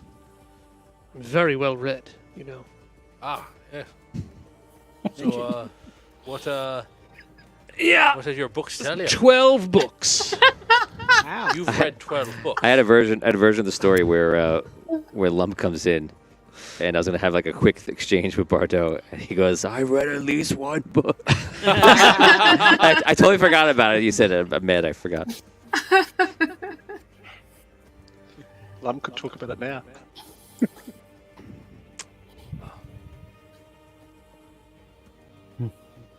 Well, hopefully. When we get message out to the dragons and to the Crystalborn, maybe we could see at least a temporary ceasefire. Maybe it can lead to a lasting peace. Joining forces for a foreign planet invader. It's a good way The to enemy look of at my it. enemy is my friend. Right. Oh, no, that's how we're hoping they don't look at it. Yes. I hope the dragons don't team up with Yeah. the Karenites. No, what I'm meaning. No, what I'm meaning That'll is be they might. big. That could be very fun. But remember that the dragons don't like the vampire race anyway, so I think we're okay on that count. And after we tell the Crystalborn what they did to their kind, they're not going to be happy. Well, that's a good point, Del. Don't forget the gnomes in Rhaegar. We should make sure that they're alerted as well. Yeah. Sparky, before we get involved in all the interplanetary conflict that's to come, what are you like stable where you are? I'm okay. I exist like this. I miss food and stuff. But other than that, it's interesting. You see him They- as like a ghostly Yeah. figure? Okay. He's like rainbow and transparent, like a specter or something. The Can you king interact with said. things? The king said that you had been punished. Was that just them hanging you, or did they do something other to you? Well, I was killed. It's punishment. is enough. That's pretty brutal. Oh, for them, that wasn't punishment. I was able to You move killed- my spirit into the crystal. They don't really understand technomancy so well. They know a lot about the crystals, but from a spiritual sense, they have no knowledge almost. Right. No experience. Yeah, which is why I think today was allowed to happen, because they didn't realize leaving me there made them susceptible. And once Lump came in with the crystal, which I assume Bardo knew, I was able to help out. While you were in that form, did you sense anything to do with this other realm that they were so afraid of? No, Seems like a wild card that we haven't been able to see yet. I don't know. Yeah, just a side question. Do the way they weren't we given some crystals to take into that realm, or the people that were going to do that? The Shadow Weavers didn't give me one yet. They just said they were going to. Okay, Yeah, no, so that's no what I one- actually had. If anyone told you they were going to give you something, that obviously is not happening right now. Right, no, it's okay. I was just hoping that maybe they had a crystal that we could have used to do something with, but it's okay. I was That- really that interested in could seeing be, that whole thing. That could be our advantage here, that they don't understand the whole technomancy thing, and if we can, maybe there's a way we can leverage off that. You see a knock on the door. Hello, yes. Hello, they are ready for you. Okay. You may follow me. I like your voice. Thank you. The problem with my vampire voice is one voice. There's a race of vampire voice. So I'm constantly running into my same voice over and over. It got confusing in Karen. I know. For me, too. It reminds me So- of Alabaster. Wait till the next This is like scene. an old vampire, yeah. Yeah. I like an old and young version of everybody. You guys follow him to the light lift, and you go into a banquet hall. And it's not as big as the other one, but it feels like the other one in a way. And there's this long table. And sitting down at a table are already some people. Ah, very good. Come, sit right here with us. You see sitting in the first one is Onyx, Raphael, Oh, cool. John Lynn, which is Super Farmer, Oh my god. a Crystalborn, who has like a blue light on him. And he introduced himself, says, I am King Eslon, the Iron King.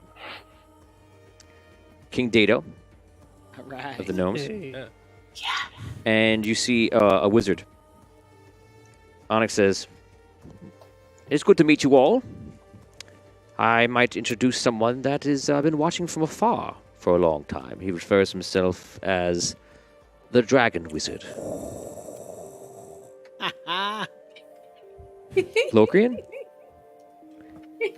His name is Locrian. This is Phil's old character. So, fun fact, the quest we played before Audio Dungeon, which was Rob, Phil, Vinny Pro, and Damien, Phil eventually got through and got his character the other side and picked a spot in the map where he wanted to be and told me what his character's mission was going to be. So he's been doing that since the beginning of Audio Dungeon. Oh, wow.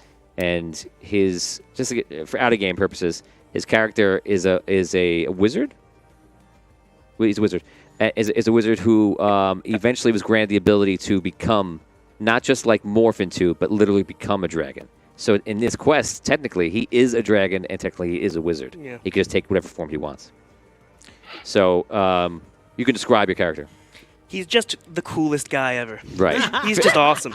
He wears purple. He wears purple robes, and he turns into, what is it, a gold dragon? Yeah. Yeah. He's awesome. Oh my That's all you had to god. say. He was like level 40 or something like that. He's really high. He's epic. You belong at that table. It was that catapult day. Catapult day, yes. Oh man, boy. I want to do catapult day so levels bad. and levels and Oh, levels and man. levels. Yeah. Yeah. Catapult day. Okay, so everybody's sitting down. You guys join them, and it's just John Lennon, Super Farmers, is like, "Good to see you all. We have much to discuss. We are informed here that we all believe there to be an attack very soon from Karen. You are not at fault here. You were found to be in the middle of something that was happening. And we honor you for everything that you've done in the Stellar. You have spread the Andarian influence out into the beyond our world. And from what I know and found out, you are moving our society forward. It was inevitable that we would run back into something like this. I myself am from Karen. The dragon wizard here, Locrian, was also from Karen. But that was a time before what they call the Rapture. And now we find ourselves without the Ancients. At least the ones that are left are unwilling to help us. So there are many options here. One, we seek the Ancients to help us. We try to convince them. Two, which we must do either way, we must defend ourselves. Onyx here is a diplomat now, as is the dragon wizard for the dragons. We go to Atlas and try to explain, try to unite. Unfortunately, we are in the middle of a hot war. King Eslan will tell you that the dragons are laying siege constantly to the Iron Kingdom.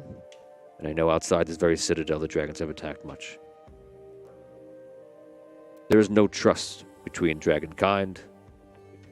Besides, Onyx here, who has lived a life in between both worlds, and knows that this can be achieved.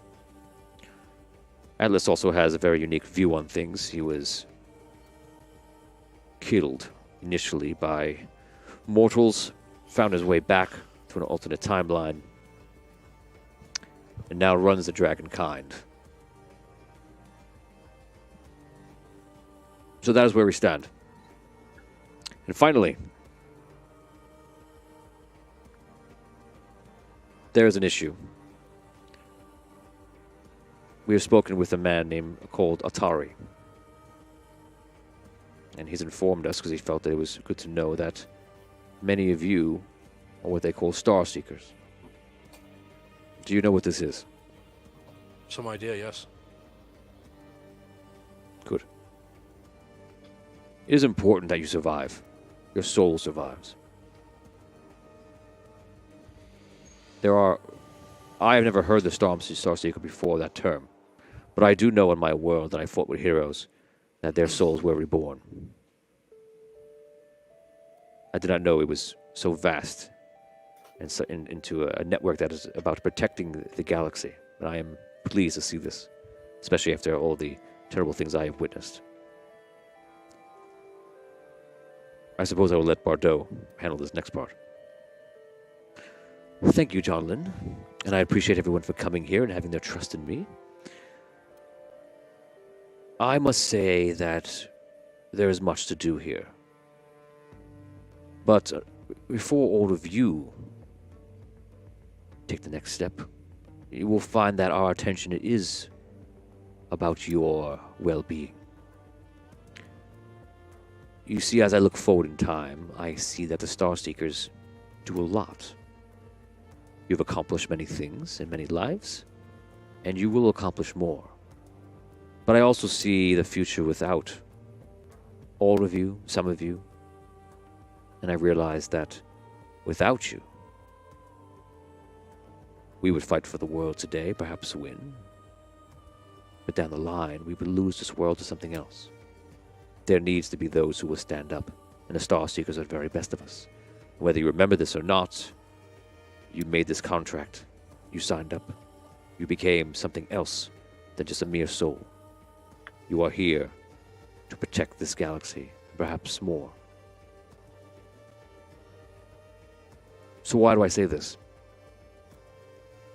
Well, in exactly 5 hours, your bodies would fall into the nether. You will have to face it and live. And you will not have the benefit of Kavanite technology, whatever they were going to use on you. Which to my knowledge is crystals and such. The Shadow Weavers perform it. We have none of their guidance. You must go into the nether tonight. And you must survive. After that, we protect the world. Okay. Where What's are the nether? The nether is what the Karenites declare to be the in-between between life and death. They describe it as a hellish state. So no matter what happens, we have to do the nether and survive. Unfortunately, because of what is happening to your bodies, when your crystal diminishes, you will experience this dip into the nether.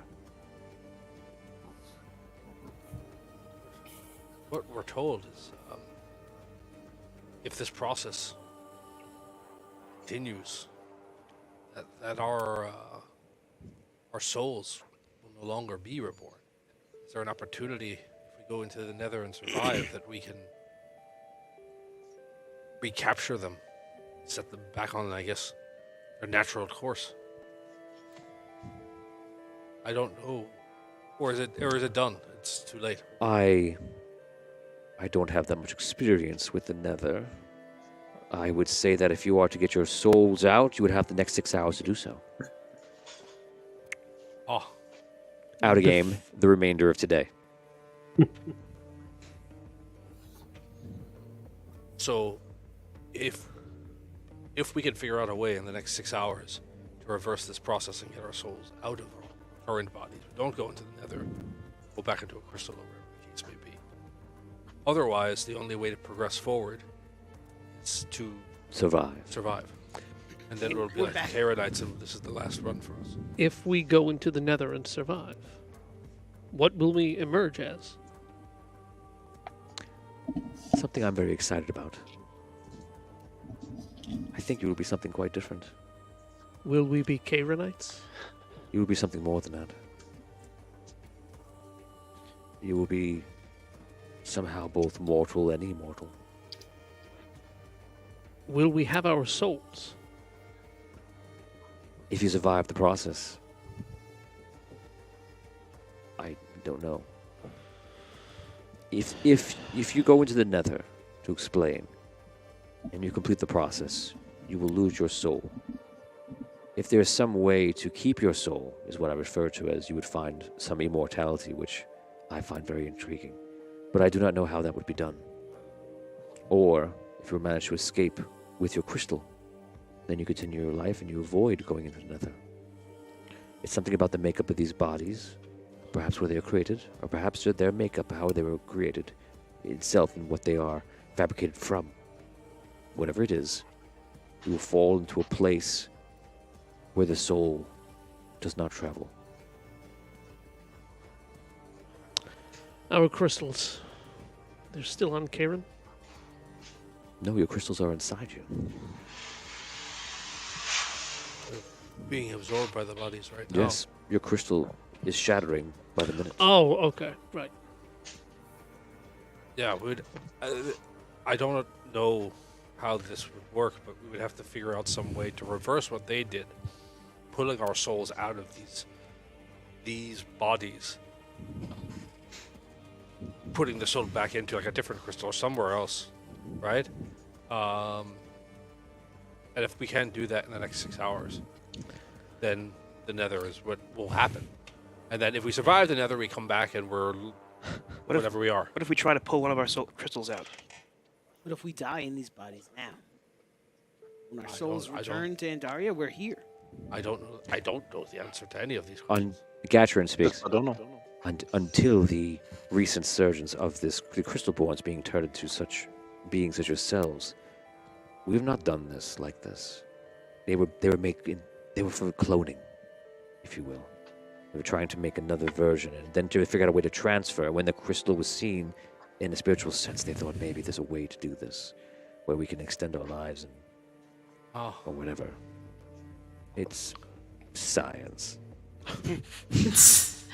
Katrin, Honestly, guys, I do think our best bet is we got to get back to the moon. I mean, that temple might be our only hope. There might be information up there. But I don't know. Can we get there?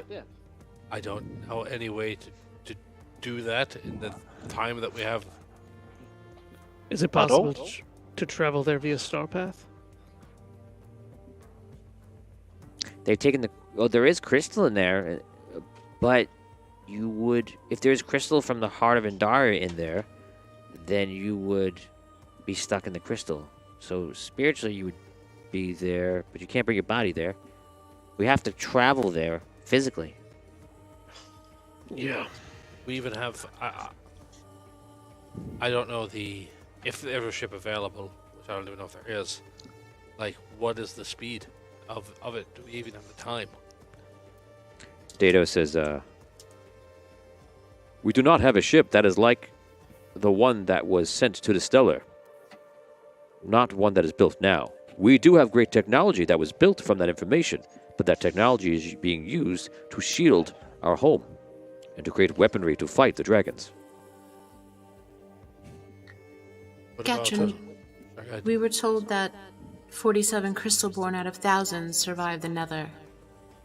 What of those Crystalborn now? They would be Where are on. they? They would be on Cabron. Unfortunately, we don't have access As- to them. Have you ever seen them? I have seen in passing, yes. What are they like? They are like all of you right now. Cut off. Yeah. But if they Yes. survived and they came out of something mortal and immortal, I don't know if that's true for anyone, or if that's true for us because of who we are. I see. When we spoke to the Red Knight in the temple, he said that Abyssia could send us back to the planet, or he said that he could, or another immortal like Abyssia would be able to move us from the temple to Andaria. Why are you saying He told us, Abyssia? he is Andaria, right? Andaria, the world? Yeah. That someone You like saying Andaria could move us from the temple to the planet. That they would have the power to do something like that. But he told us instead to be captured and follow our path. And Zaraxel and I, our lineage is of Abyssia and Hogar, Sparky. So if you really wanted to get back to the moon, you might be able to ask her to send you there. If she's willing to help us. I mean, usually the Celestials try to stay out of things like this. Yeah, but Abyssy is slightly different. It'd be like talking to herself, wouldn't it? In a way. speaking with her soul and Aisha's soul and Abyssio's soul are linked through the Star Seeker, yes? So speaking to herself might be more receptive. I just want to chime in here, just say something. Yes. I haven't said much, but let me just say, like, there's a lot of thinking going on here, but I'll just tell you, like, I've done that amount of thinking and more in the same amount of time you guys were just speaking out loud. And if we're just talking about simply just getting there physically to the moon, I could just get us there with magic, so it would be okay, being a chronomancer and a master of arcane that I already am. So, yeah, if you, like, just guys just want me to do that, I'd be happy to help out. Yes, would be the answer. Yeah, it seems like that's our best option. Yeah, If we very- look around, That works. I mean, what's We're the, gonna try to go to the moon, see if we can reverse the process. but also Back remember here. that there's ships and stuff up there as well. We might be able the guns that were on the planet. We might be able to even fix them and use those to attack when they start coming in against us. I'd say, like, what we would have to do would have to be something that we just move very quickly. Just get it done. This would be a teleportation. You can teleport that far? Oh, yeah. Amazing. Yes, sound you know, like, very smart I would say, like, individual. the average wizard could probably teleport, like, miles, maybe around the world. Mhm. But, like, if you really think about, like, how the world's designed and that's actually a piece of the world, you can figure out a magical spell that actually can trace you through the heart of this world into the heart that's up there in the moon. So if you think about it, it just takes a little more brain power. Brilliant. Brilliant. Amazing. The most I can manage is 100 feet. That's fantastic. So, all right. I was not there for the conversation that you had with Altari. Talk about this reversal process. Do we know what we're doing when we go up there? No. No. Well, Does he the know red- and he just didn't tell us? The Red Knight's the one that said it Red could be Knight reversed. told us. Then it can be reversed. Yes, So we're going up there, in the temple. and we're gonna hope. The Altari Okay. knows how to We do could it. just figure it out. Well, my thought is we went into one door and there were 4 doors, right? Let's Correct. check out the other doors. And Oh. and if we fail, we go into the Nether anyways. So All right. it doesn't really matter, right? I guess not. I mean, I don't ask this question rhetorically. This is a genuine question. Are there any other ideas that we have? Rip the Just- crystal out. Of these bodies. Just Rip it die. out. Yeah. Well, I what think happens. that, I mean, if we die, you might get reborn. It might work for the future, but it won't work for the present. And I think they need us now too, is my understanding. And that's up to you. You could be. I suppose the option is if you could take the crystal out and be reborn. You could do that. That's what I was. All right.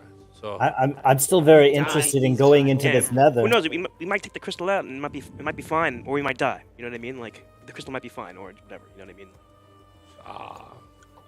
yeah. So we don't want to lose our connection. I like- hear. No, I hear you. I Yeah. hear. I hear you. I believe I would at least be able to say, from what it seems, and Gatrin, please, or Leandra, please tell me otherwise. If the crystal was removed from the body where it was left, I believe you would save the soul. That's fine. Let's do that. Yeah, I'm game for that. What? Why would you not want to try to go to the moon if we could teleport? Yeah, but if we fail there, There's so many. we lock ourselves out of. We have 6 hours though. Well, So 5:45 so at the now. 5-hour mark, you want to just we'll rip the crystals out the 5 hour, What- 45 minutes. What if something happens? Do Yeah, that? but, like then we might not be. We might be on the moon or something. I don't know. We have to bring someone with us who can do that for us. Then who can rip our crystals out if we need to That's do that. another question. Do we know how to do that? No, I don't even know where it is. Me neither. I was of the impression that it's not even like an actual complete crystal anymore. I feel like it's just kind of flowing and glowing all throughout my body. Oh, the crystal is pretty much located in like the center of your chest. There he goes. So- he knows. If There you go. if I wanted to reach in and do that, would it be possible to just for someone to just It would be- plunge a it- fist into it my would be chest? it would and be pull like it out? very barbaric, but like you could do that if you're a psycho. Could you like? Yeah. We could push put ourselves to sleep and have someone do it for us. It's like some, it's like, do it. Knowing what's at stake in the line that's fine with me. Right. If we're Star Seekers, shouldn't that to be the ultimate goal? Like We're needed here. Our world is being invaded. If we reach in and pull these crystals out, we will die. Do you remember any of your past selves? No. So then how do we even know where our new self will be born? How will we be able to help Don't. Like, this conflict here and now? But I hear you, and I'm with you, and I'm saying let's go Team Moon. But I hear you. I will say okay, we were told distinctly by the Master of Time, Royal Bardo, that if we're unable to be reborn, there will come a time in the future where We're gonna be needed. We won't be here. and we won't be here. The We world have will to. fail. We have to. So there is, I Right. think, a real stake to keep either we go through the Nether and we survive and we become this kind of until we get killed we won't die thing. I don't want to do that. I don't want to do that. Just ride it out as long as possible, or Or we could split up.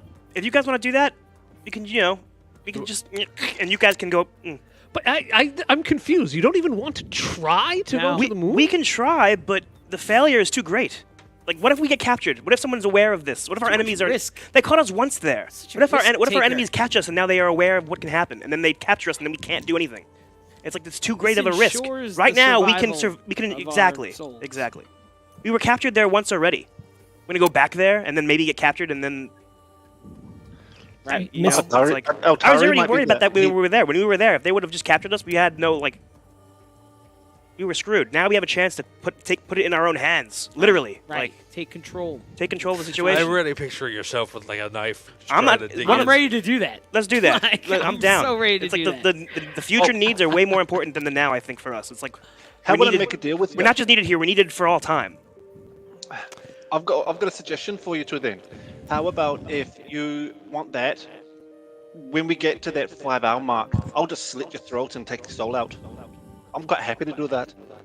You can come along with us, and then if we get too close or get under attack, I'll just pin you down and just gut you like a fish. I think we It's should. still I think a we could big be more. risk. We could be It's better than that. We still can. such a risk. You know, we have all like, these all there's this too many- capabilities. Put us to sleep. Do it in a nice way. Like be fine with it. It's like don't have to be awake while you do it. You know. What if we put more crystals in? What about more? We just put more crystals in. More crystals in Would where? that work? In us? Where? In your body? You're saying? Yes. The I mean, our spirituality is so confusing. Our current bodies are absorbing the crystals in our body right now. If we gave it other crystals to absorb, perhaps that would slow the process. I believe, Gatrin, I believe that the process happened when it happened. So it's already going through. Stuffing another crystal inside your body physically will not capture the soul. It's a bit more complicated than that. And what you were saying before, Mr. Bardos, is that if we go into the Nether and we survive when we come back, we will be Kayranites essentially. Our line will have ended.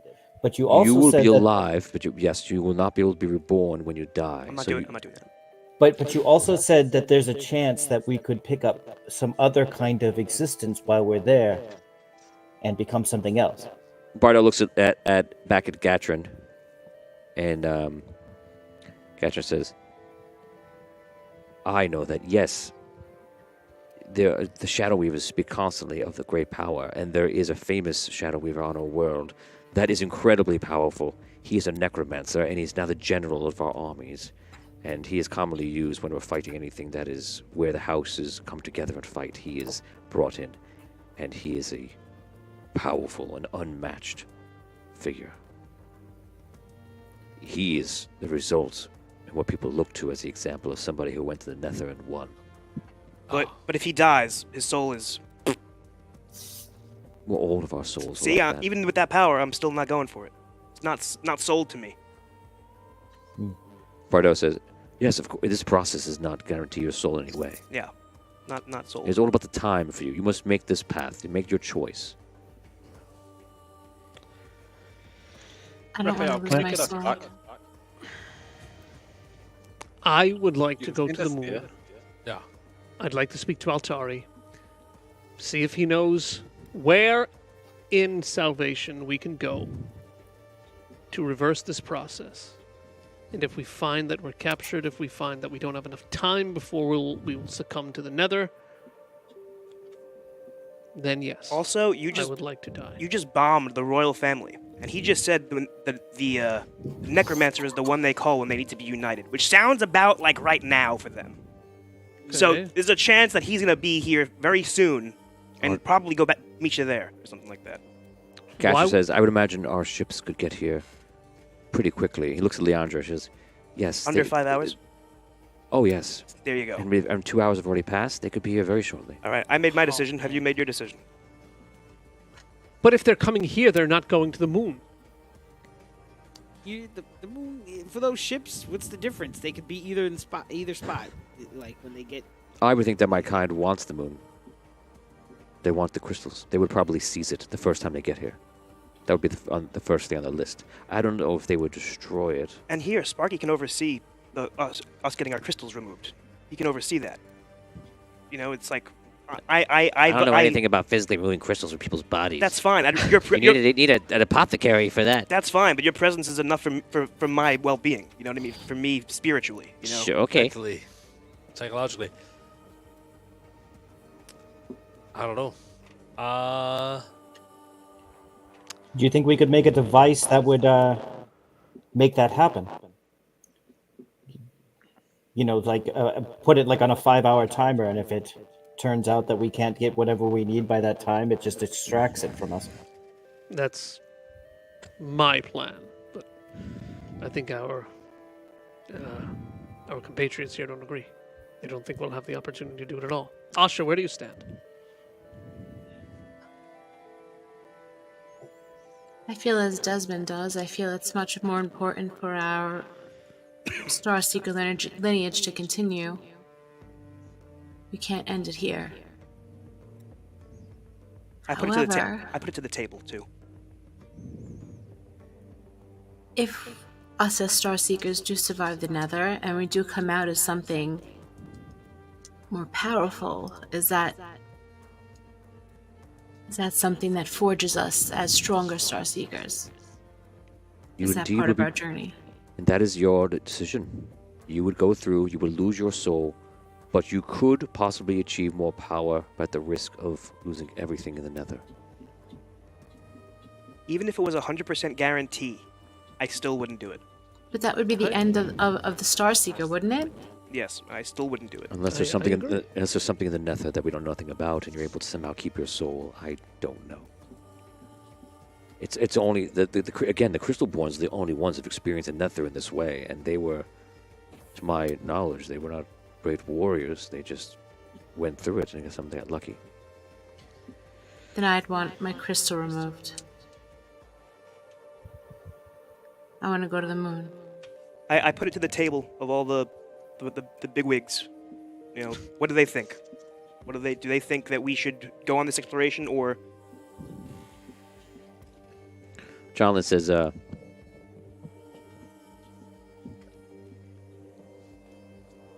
I've been around a long time now. I fought with King Thawen in his age and in his next age here in this world. His spirit has done much. Yes, it would be beneficial for you to be around. I cannot weigh on the fact of what you should do here because it feels like a sort of suicide. Although it somehow is not, and it brings you forth and allows you to not be committing to suicide, to end your life in a way that you would live a longer corporal existence. It is far beyond my ability to comprehend as a mortal. I have spent time in many realms, but this decision is one that I have not encountered until now. I do not know what to say to you, but I do believe that I and others around here will support whatever decision that you make. It is your decision to make about yourself. Should we do this? Yes. So I just want to be crystal clear. Your vote Crystal is clear, yes, crystal clear. Suicide. Your Yes. vote is die now. Yes. Right. Come back later. Yep. We can't. Even if the power is factual, even if we know Wow. we can get it, I don't want that. I don't want to cut it off. Right. If we're needed in 1,000 years and we're not here, that's worse. I like Bardo. I like to add on that whatever you do, do it as a group. I think that's impossible, Mr. They Bardo. told us. I back in the understand. other I place. understand that, but your odds go down considerably for you and for the entire world and this system. You need to be working together, whether it's in the future or whether it be now. Right. You know, it's funny. I remember that the heroes of old made a very similar decision to this. They had to, by a mentor, and roughly yours as well. They had to decide whether to go into the future or into the present. You make a similar decision today. It is not easy.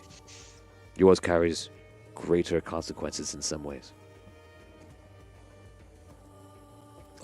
All right. Well, that's not comforting. All right. I mean, honestly, when you think about it, if we don't go and look at least on the moon, I mean, there might be more things there that we don't even know about that could actually stop this from ever happening. I mean, we looked in the temple, we found something that allowed you to talk back to the ancients, and there was like a meeting room. What else is up there? It's a whole temple. Right. Their fear is we're gonna go up there and we're gonna find Kairanites there. And what are we gonna do? Right? But And we're not weak. Right. I think that right. What you're saying basically is you go up there and we're captured and we lose options. Right. Right. That's the fear. Have options here now. Once we're with them, we don't. We And don't who knows? They might pull the crystals out, and we might be able to put. Maybe the crystals will be fine, and then good enough, and then it doesn't matter. I I think we just die. They're gonna rip her chest open. I don't think. I have to get going here. I must also alert the dragons and see if Lord Atlas wants to unite. All of us have our own Right. things to do. Decide what you will do. I'm sure Bardo will help you, and Sparky and Lump. Good to see you all again. I will return if I can, hopefully with good news. Yep, I'll travel with you. What a Super What Farmer about gets up. Todd? He walks into the light lift. Good luck to you all. Thank you. Goes down the lift. Lump and Sparky just gonna just sit there. We're with you. what about the pods that was on the ship or station? The pods that were on the station? You They got you took crushed, I us think, you when took the us out of there. station fell. We were dead. You took us out of there. Wouldn't that be the same thing? Oh, you're asking if the pods are similar to this? If I I had think- the pods built, we could try something. But they're gone. It's destroyed. Yeah. The pods would allow you. It would safeguard the body into. It's interesting. The pod would allow you to exist in a sort of like unconscious state. Would it stop the? I mean, if it's connected to a crystal. Oh wow. Yeah, you could. That might work because you could move your crystal in your chest to the crystal that's connected to in the middle. Allow Yeah, the because body they to killed die. us and stuck us in a That's the crystal. only way, because you could do technomancy with everybody in that way. It's kind of happening. But No pods. I can't build that in 4 hours. That's like a month or 2 months. It's a good idea that we simply cannot do. All right. Even with all of us here. I Can't mean, bu- we don't have the crystal. We don't have the pods. I'd have to rebuild the technology. It took us like years to build that. And if I built if I had a full crew, months. No, it's not an option. yeah, but if we're going to the moon anyways, isn't We the can still go to remainder the of the moon. I station just there? can't do it.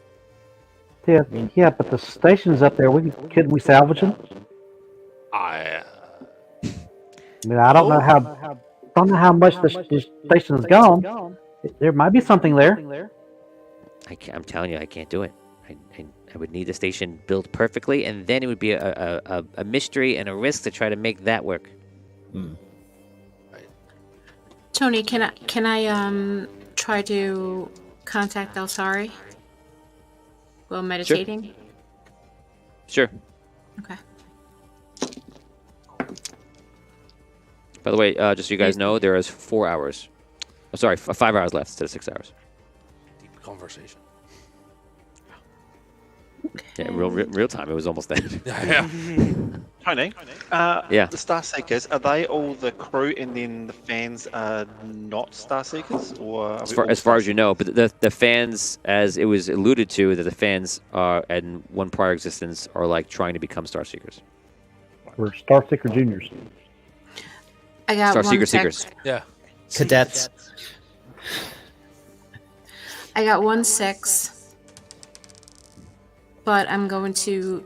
So if I use a reroll with this, can I reroll just my amount of luck dice, correct? You reroll any amount of dice up to your luck. You can't add any dice. You can only reroll. Right. Only reroll. Right. You can Okay. keep the 6 you've You can got keep and the 6. reroll. I'm gonna if you keep want. that 1 6, and then I'll roll the other 3 because that's my Yep, luck. yep. Okay. Here we go. Another 6. 2 6s. Okay, so you go off. You take about 10 minutes, and you meditate, and you start to hear Altari's voice. Altari, Hello, I can hear you. hello. We're looking to come back to you there on the moon. We want to know. We want to try to remove our souls from the crystals. We want to try to reverse this process. Could you help us with this? I do not know how to do anything like that, but I can tell you that there's a fleet coming. I can see them now, and they're close. Coming to the moon or to Andaria? Possibly both.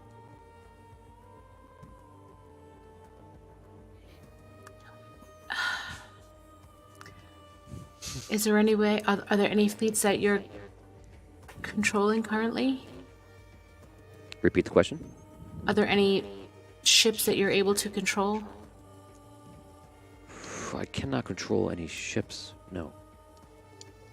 I do see that it's a large fleet movement. It is coming to Andaria. I would put it at about 30-something capital ships. It seems to be all the houses united of Karen. There you go. From what I know, they had trouble uniting their forces. They now seem united.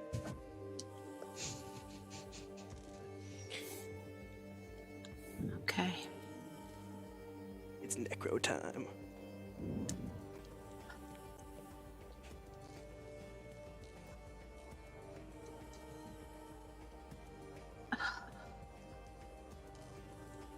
Is there anything that would make our souls stronger within the temple that you know of?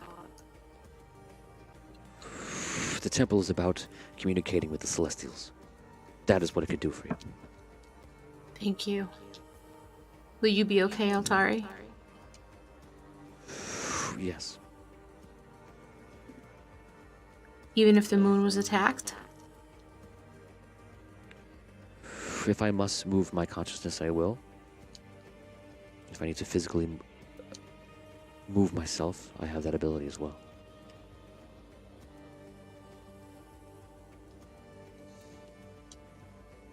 Did you ever go into the Nether, Altari? I have never experienced another. But change comes. People travel another and survive, I have heard. Some people avoid it.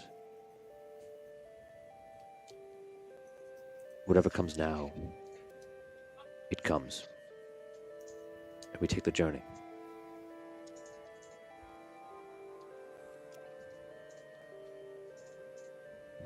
You must decide your journey.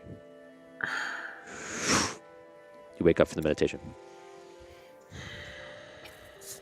I share what he says with everyone. Okay, I'm now going to speed you up a little bit. This is your indecision. You're down to 4.5 hours. Every 5 minutes is going to be a half hour off the time in game. Oh man. Okay, Alright, one quick question. Is it guaranteed that if we pull the crystal, then our souls are freed? Is it 100% guaranteed? I can't answer that question. So that's the risk that I've got. By you pulling the crystal out, you might just end the process and you lose your soul anyway. That's the risk. So that's why I think we kind of need to do the moon thing. At least it's a chance. I think on the moon we have less of a chance of survival. Yeah. If the dragons are risk took willing. your crystal There's out. a fleet going there. I just want to be clear, Brooke. You shared everything you used. Yes. Okay. Yeah. Yes. Yeah. I think, in light of the fact that the fleet's there, like You're on board? I'm in agreement with you that it's too much of a risk to go. We don't know what we're doing. It's okay. We'll get them in the next one. As long as the dragons are on board, they will have a hard time defeating them. The Karenites, I mean. Uh, Dragons are no match for them. So we've heard. We're gonna go back to. Can I make a technomancy check, an insight check, to see if there's anything I can do to separate our souls from the crystals inside of us, and house them into a different crystal, or anywhere else? So you're asking for like a knowledge check, basically. And the knowledge checks work, yes, by like having something and investigating it or thinking it back to something you know. In this case, you're trying to figure out something. So you would have to put the pieces of the puzzle together. And then if you had enough information, pieces of the puzzle, then I would allow a knowledge check on that. Deltuven. Suggestion for you then, Dan. What? Who? Deltuven. Who? Zoraxel. Zeraxel. Right. So Zeraxel. Yes. Could you transfer your consciousness the way you did into the larger crystal on the station? And then if we again killed the body you are in, would you remain in that crystal? Is there a crystal here to do that? I mean, this entire building is made out of a crystal. The Citadel is a crystal. Okay. It used to be the crystal for the Queen. All right, I give it a shot. I Okay. brought this weapon back too. It's made of crystal. You're doing it too? No, I said I brought that weapon back. It's got crystal. So there's crystals here. Say Oh, again. God, do it. Put it in text what you're trying to do. But we know you can do it. You already did it once. You went into the lock. Do it, do it, do it, do it. Yeah, maybe you can pick and choose where you go. Right? You've already been able to move your soul out of here. Oh, that's right. Conscious. That's right. It goes across all timelines, Remember, you were all telling us how you were a dimensions. lock. You felt all locky and whatnot. The Citadel is the only thing that remains throughout everything. Okay. Well, I don't know. But if you can move your body, if you can move your soul out of there, right? You're at least, like, you have the ability to maybe free yourself from this without having to. I don't know. And you might gain the knowledge out of Burn your body. the crystal. From the Queen's crystal, you might gain that knowledge of how to do it to the rest of us. I'm a little worried about you saying that you're going to move yourself into the crystal of the Queen. The crystal of the Citadel is much more powerful than even a large crystal that was inside that room before. This is the crystal of an ancient. In essence, you would have the power of an ancient. I don't know if others would approve of that. He's on the road to being an ancient. You should definitely, Definitely do that. Definitely try it. Yeah, Definitely try it. Try it once. Isn't Yeah. that, isn't that Take what out the whole Starseekers fleet go by to be? yourself then when they show up. If you had the a good power point. of an ancient, right? Power of an ancient. I like the sound of that. It's, The ancient is the path of a Starseeker, is it not? I know another person who was driven mad by the power of this very crystal. Absolute power corrupts absolutely. Mr. Bardot, is there another crystal that he might be able to try that on? Other than this one that's around us? The entire Citadel is one giant crystal. what You about? can use Lob's Wait. hammer. Yeah. Let me have hammer Oh, with crystal. we have the crystal swords. We could use these. Yeah. Yeah. Crystal sword. I'll go chill on a sword if I could do that. And there's soul crystal in the Titan suit. Yeah, go in here. Okay. Come on. So I'll try to I'll try to travel into Lump's hammer. Okay. Yeah, sure. I'm just in here, but yeah. You're gonna oust me, I'm not gonna want to oust you. I'll go but in that's there what's with gonna you. happen. Hey, just go into this. Come in here. Did you finish the Okay, book? I'll go into that thing. Of course I did. Well, then you know that you can only have one person existence in one crystal. That was not made. You need to read the clear. book again. I read it many times, many books, many times. I think he just skimmed it. Okay. So am I rolling a technomancy check? Yeah, where are you going? In my sword. Okay, Sword. roll.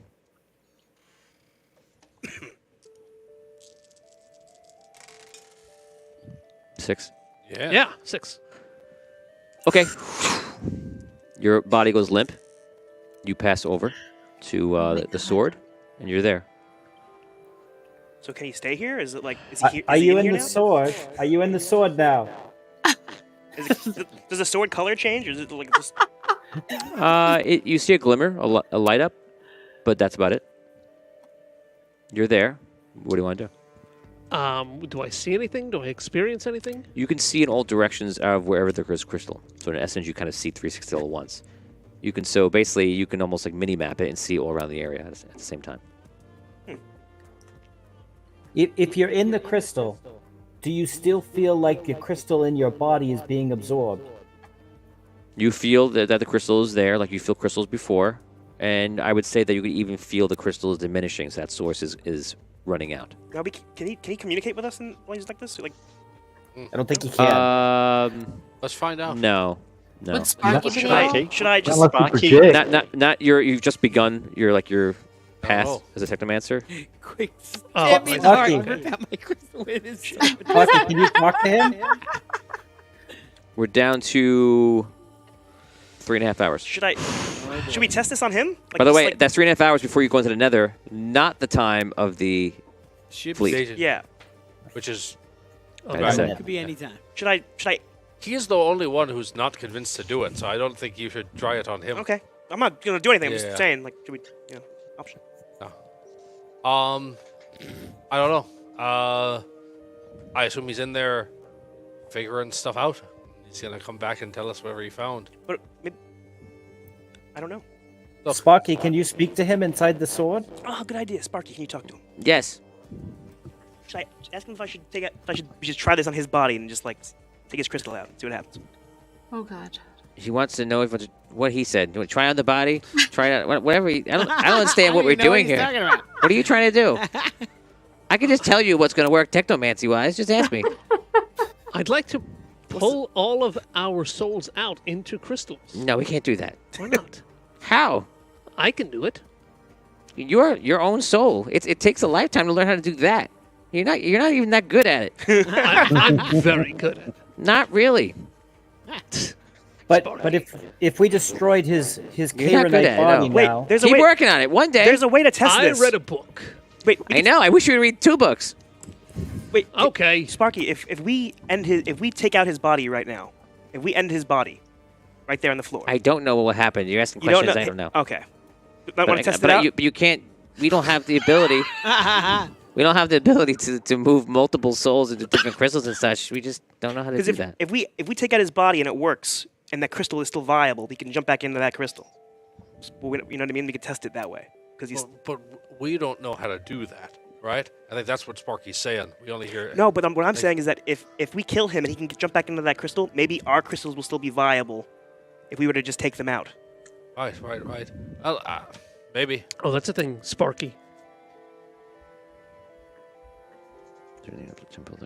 So before Charles was asking, is there anything up in the temple that can bolster the soul? You don't know. Book already asked that. I asked Okay. Altari. If right now, if my crystal is removed from the body that went limp, Are you asking in game or out of game? in game, Sparky, Okay. and then I would travel back into that crystal. You could try. Like you see, like you move yourself to another crystal and then travel back to this one. After we take it out. You guys know you're doing a lot of experimenting with this, but you pretty much know that the crystal is dying inside because the body is eating it.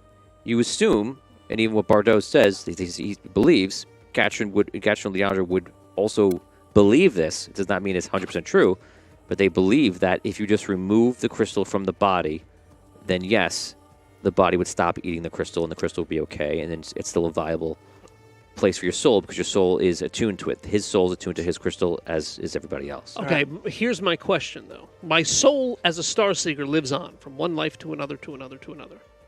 As you've been told. But my consciousness now, as Zeraxel, exists within this crystal. Right? If we were to remove the crystals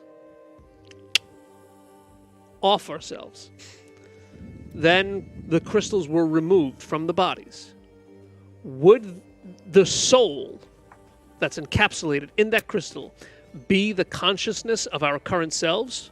Or would it just be our soul moving from one life to another as Starseekers? I see your question. Yes. So is it Zeraxel or is it Right, because that body is going something to or die someone when we else? pull the crystal out. So in essence, I'm not definitively answering what's going to happen, but I've explained last time, so I'll kind of repeat that. It doesn't have to be just the fact of your straight consciousness as Zeraxel. If the soul separates, imagine it going back to source. It goes back to the planet. And it may dematerialize as Zeraxel, but it will live on to be reborn again.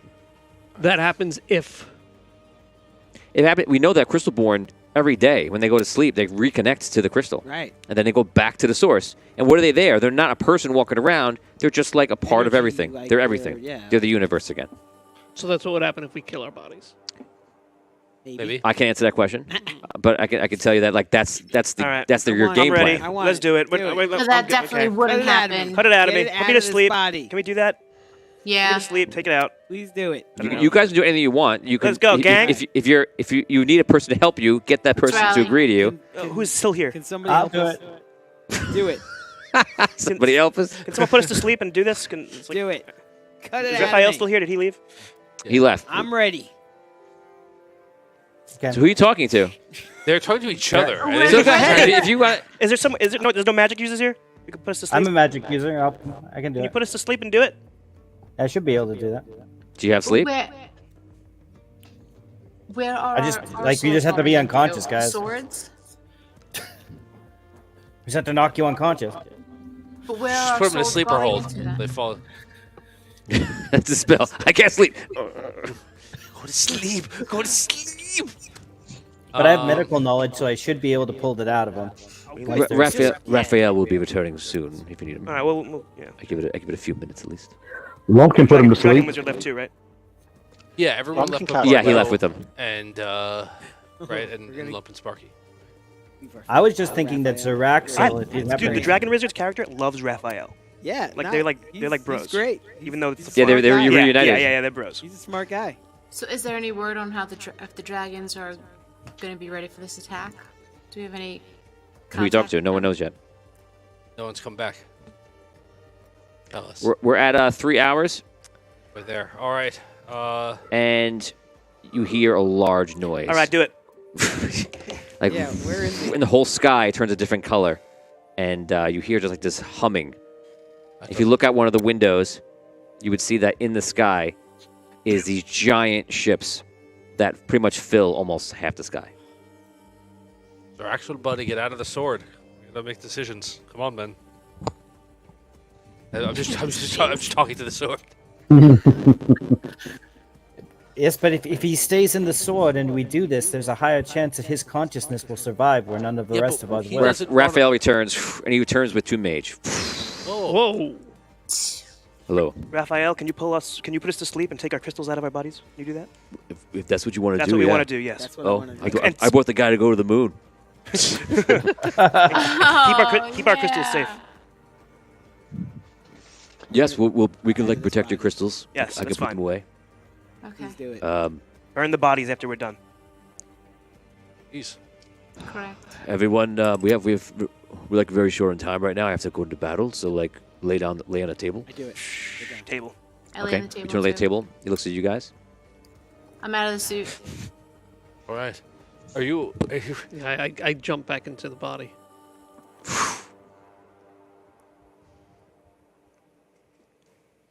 I lay down. In for a penny, in for a pound. Let's go. How do you want me to like take it out? Get out the crystal. Burn the bodies after. Cut it out of Yes. I could take the crystal out with vibration. I could teleport numerous amount of times. Oh, okay. That's wonderful. Yeah. All right. Yeah, whatever it takes. Whatever it takes. Sounds wonderful. Do it. Get it out of me. Okay. Well, he's going first. Yeah, It's yeah. not even- it's Test not it, you can test it on me. It's fine. You go to sleep, and Two Mage is like, never done anything like this. He's teleporting constantly. Like the Flash. Like Yeah, Wolverine. exactly. Flash. He goes, and the body just like kind of just like compulses, and you see the crystals there. Do I feel like? You don't know what you feel. The crystal is lighting up right now, and then it dims out. That's what happens. Please mail your character to Phoenix Studios, Arthur Road. That's fine. The needs of the future.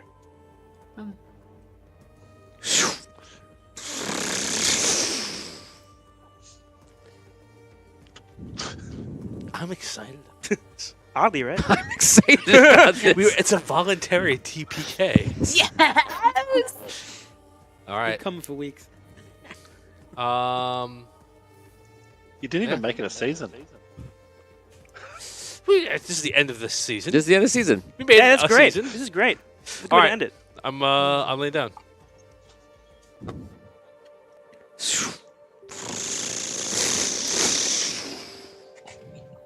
The three of you are dead. Me too. No, are you doing it? Definitely? Yeah. Okay. You go to sleep.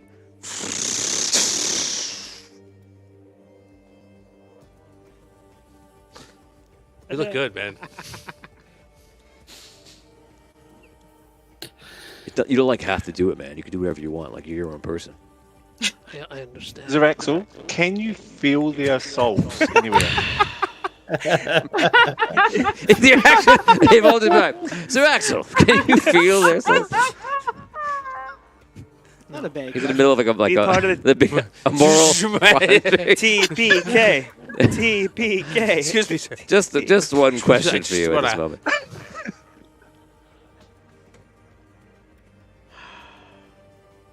Do whatever you think is right. Yeah. We agreed to do this as a team. I don't think it's right. I don't think that we were chosen to become Star Seekers to. I can always take you to the moon if you wish. That's why I'm here. I'm a little bummed I'm not going to the moon, actually. Actually, maybe I'll just go to the moon anyway.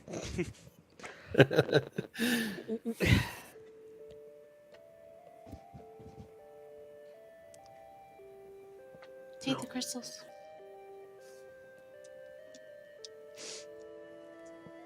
We were supposed to do this as a team. Tell my planet that I'm sorry. Which means we're doing what? It means I won't be here to defend it. I lay down on the table.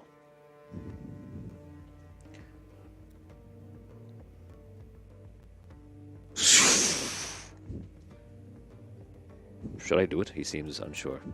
Yeah, I would like to do it, you know. Just do what are you going to do? We're here now. Yeah. Total party kill. Wow. And that is where we yay. end this season.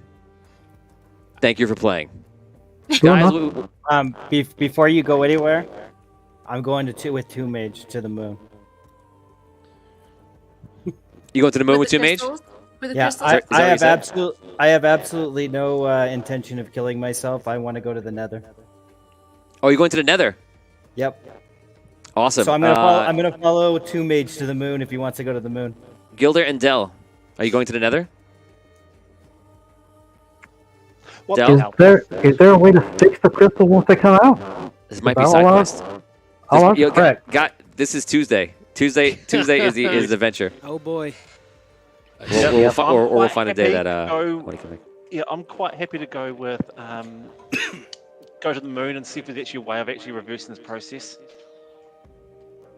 And are you going to the Nether if you can't figure it out? Yep. Why not? Okay. There you go, guys. The first ever voluntary TPK in any quest I've never heard of you before. And Will there be a season 2? I'll tell you a little bit more about it from my perspective. When we come back, we'll see you guys in 3 minutes and 20 seconds.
Good evening and welcome to the Engine Room. This is Celestial Engine. This is the after show, and it's where we talk about what is going on in the world of the Celestial War Saga. We're in Celestial Engine. This was episode 12, Otherworldly.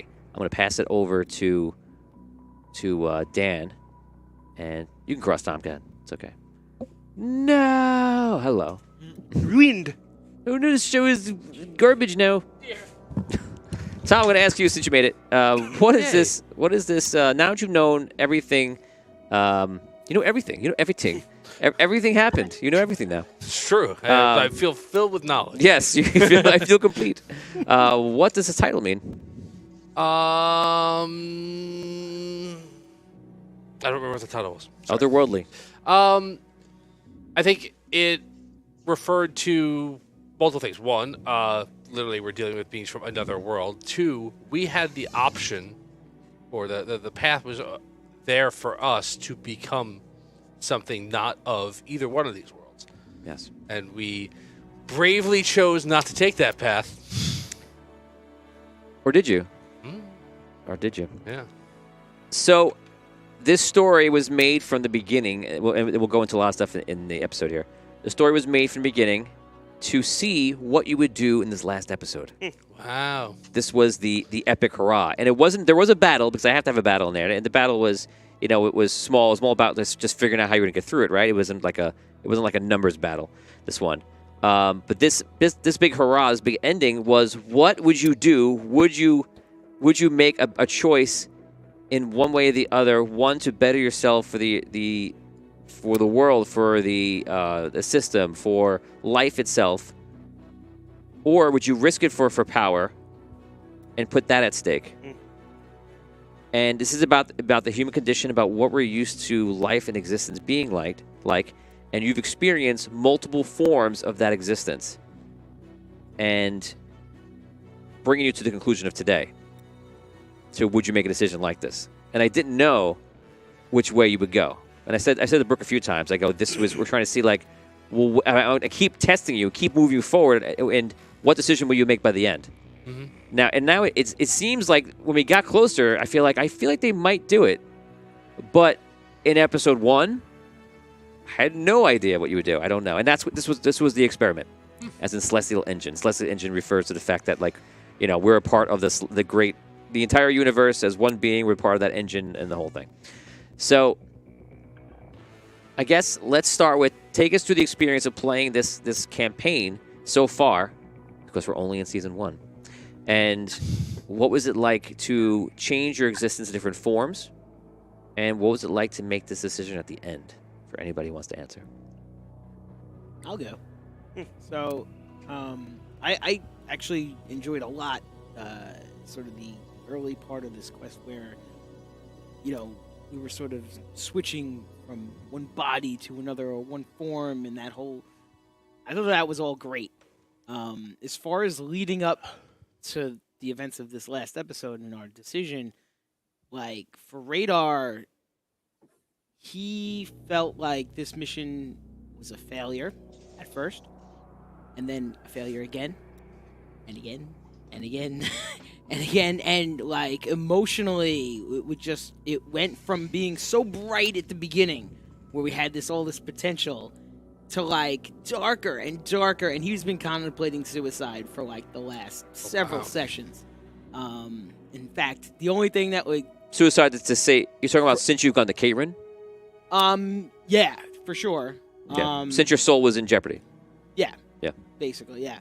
And the only thing that, like, kept me from not doing something much more radical in the last episode was the fact that they had threatened us so much with, like, you got to stick together, and, like, if you do something, like, you're, forfeiting the lives of everybody, like he was concerned about that, because he didn't want to, like, just get everybody else killed in a flash, but, who knows what would have happened, like, there. But it was, for that character, it was just an emotional slide down, and, like, again, he just felt like it was like a failure, even though, we experienced what we experienced and we learned what we learned, it was not, just didn't see it as, as it coming out positive. Right. So it led him to that way. Someone else? No, wait. Hold on. Sorry. No, I don't have to speak. That's okay. Oh, okay. I'll turn it off.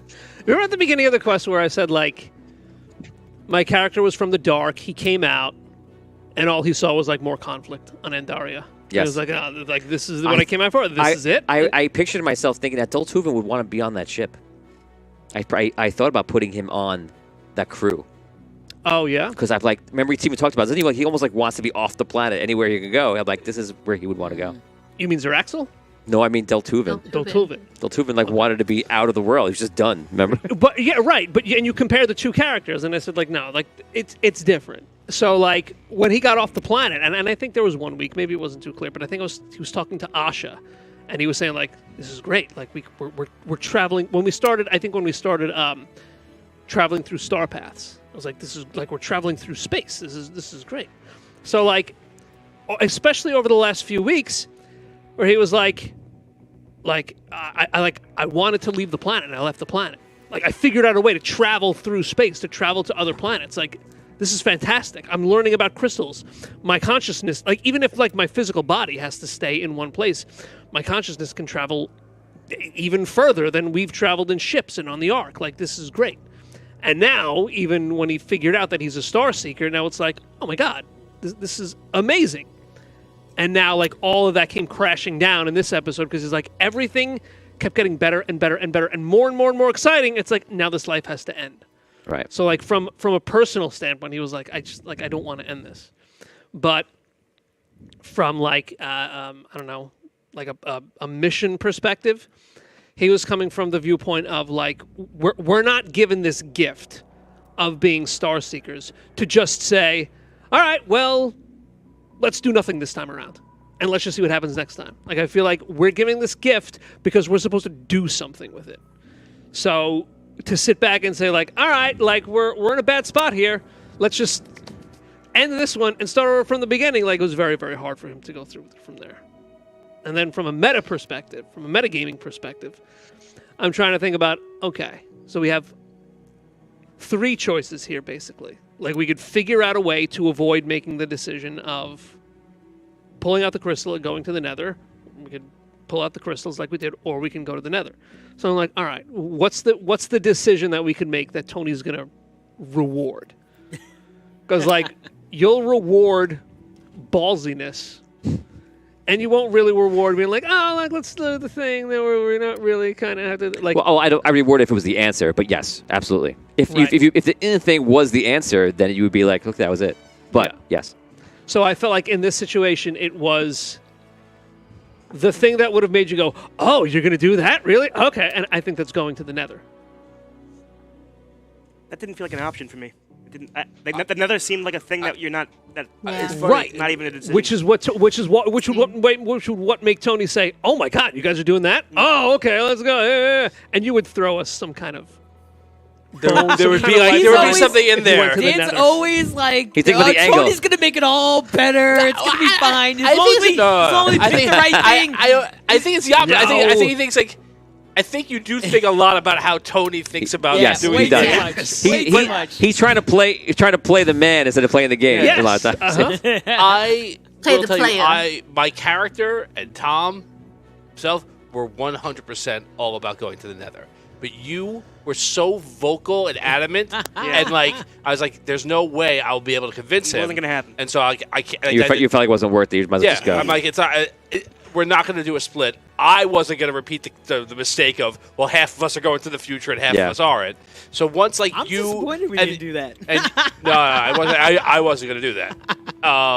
Well, I think once the two of you had like your flag in the sand, I was like, okay, this is where we're going And with. it's funny that the Nether, it like not an option at all. Like that's where my brain was. It was like no, it's like not even a thing. So Weird. I feel the we same were way. talking. We were talking earlier today about tonight's session and like what our characters were thinking, like going into it and whatever it was. And this is what I wrote. I wrote it again.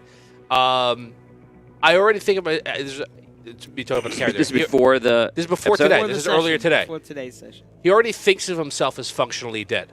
That happened as soon as he found out his soul was no longer attached to his body. So I did not, and also, like we didn't get into it because my character wasn't conscious when we were having the conversation.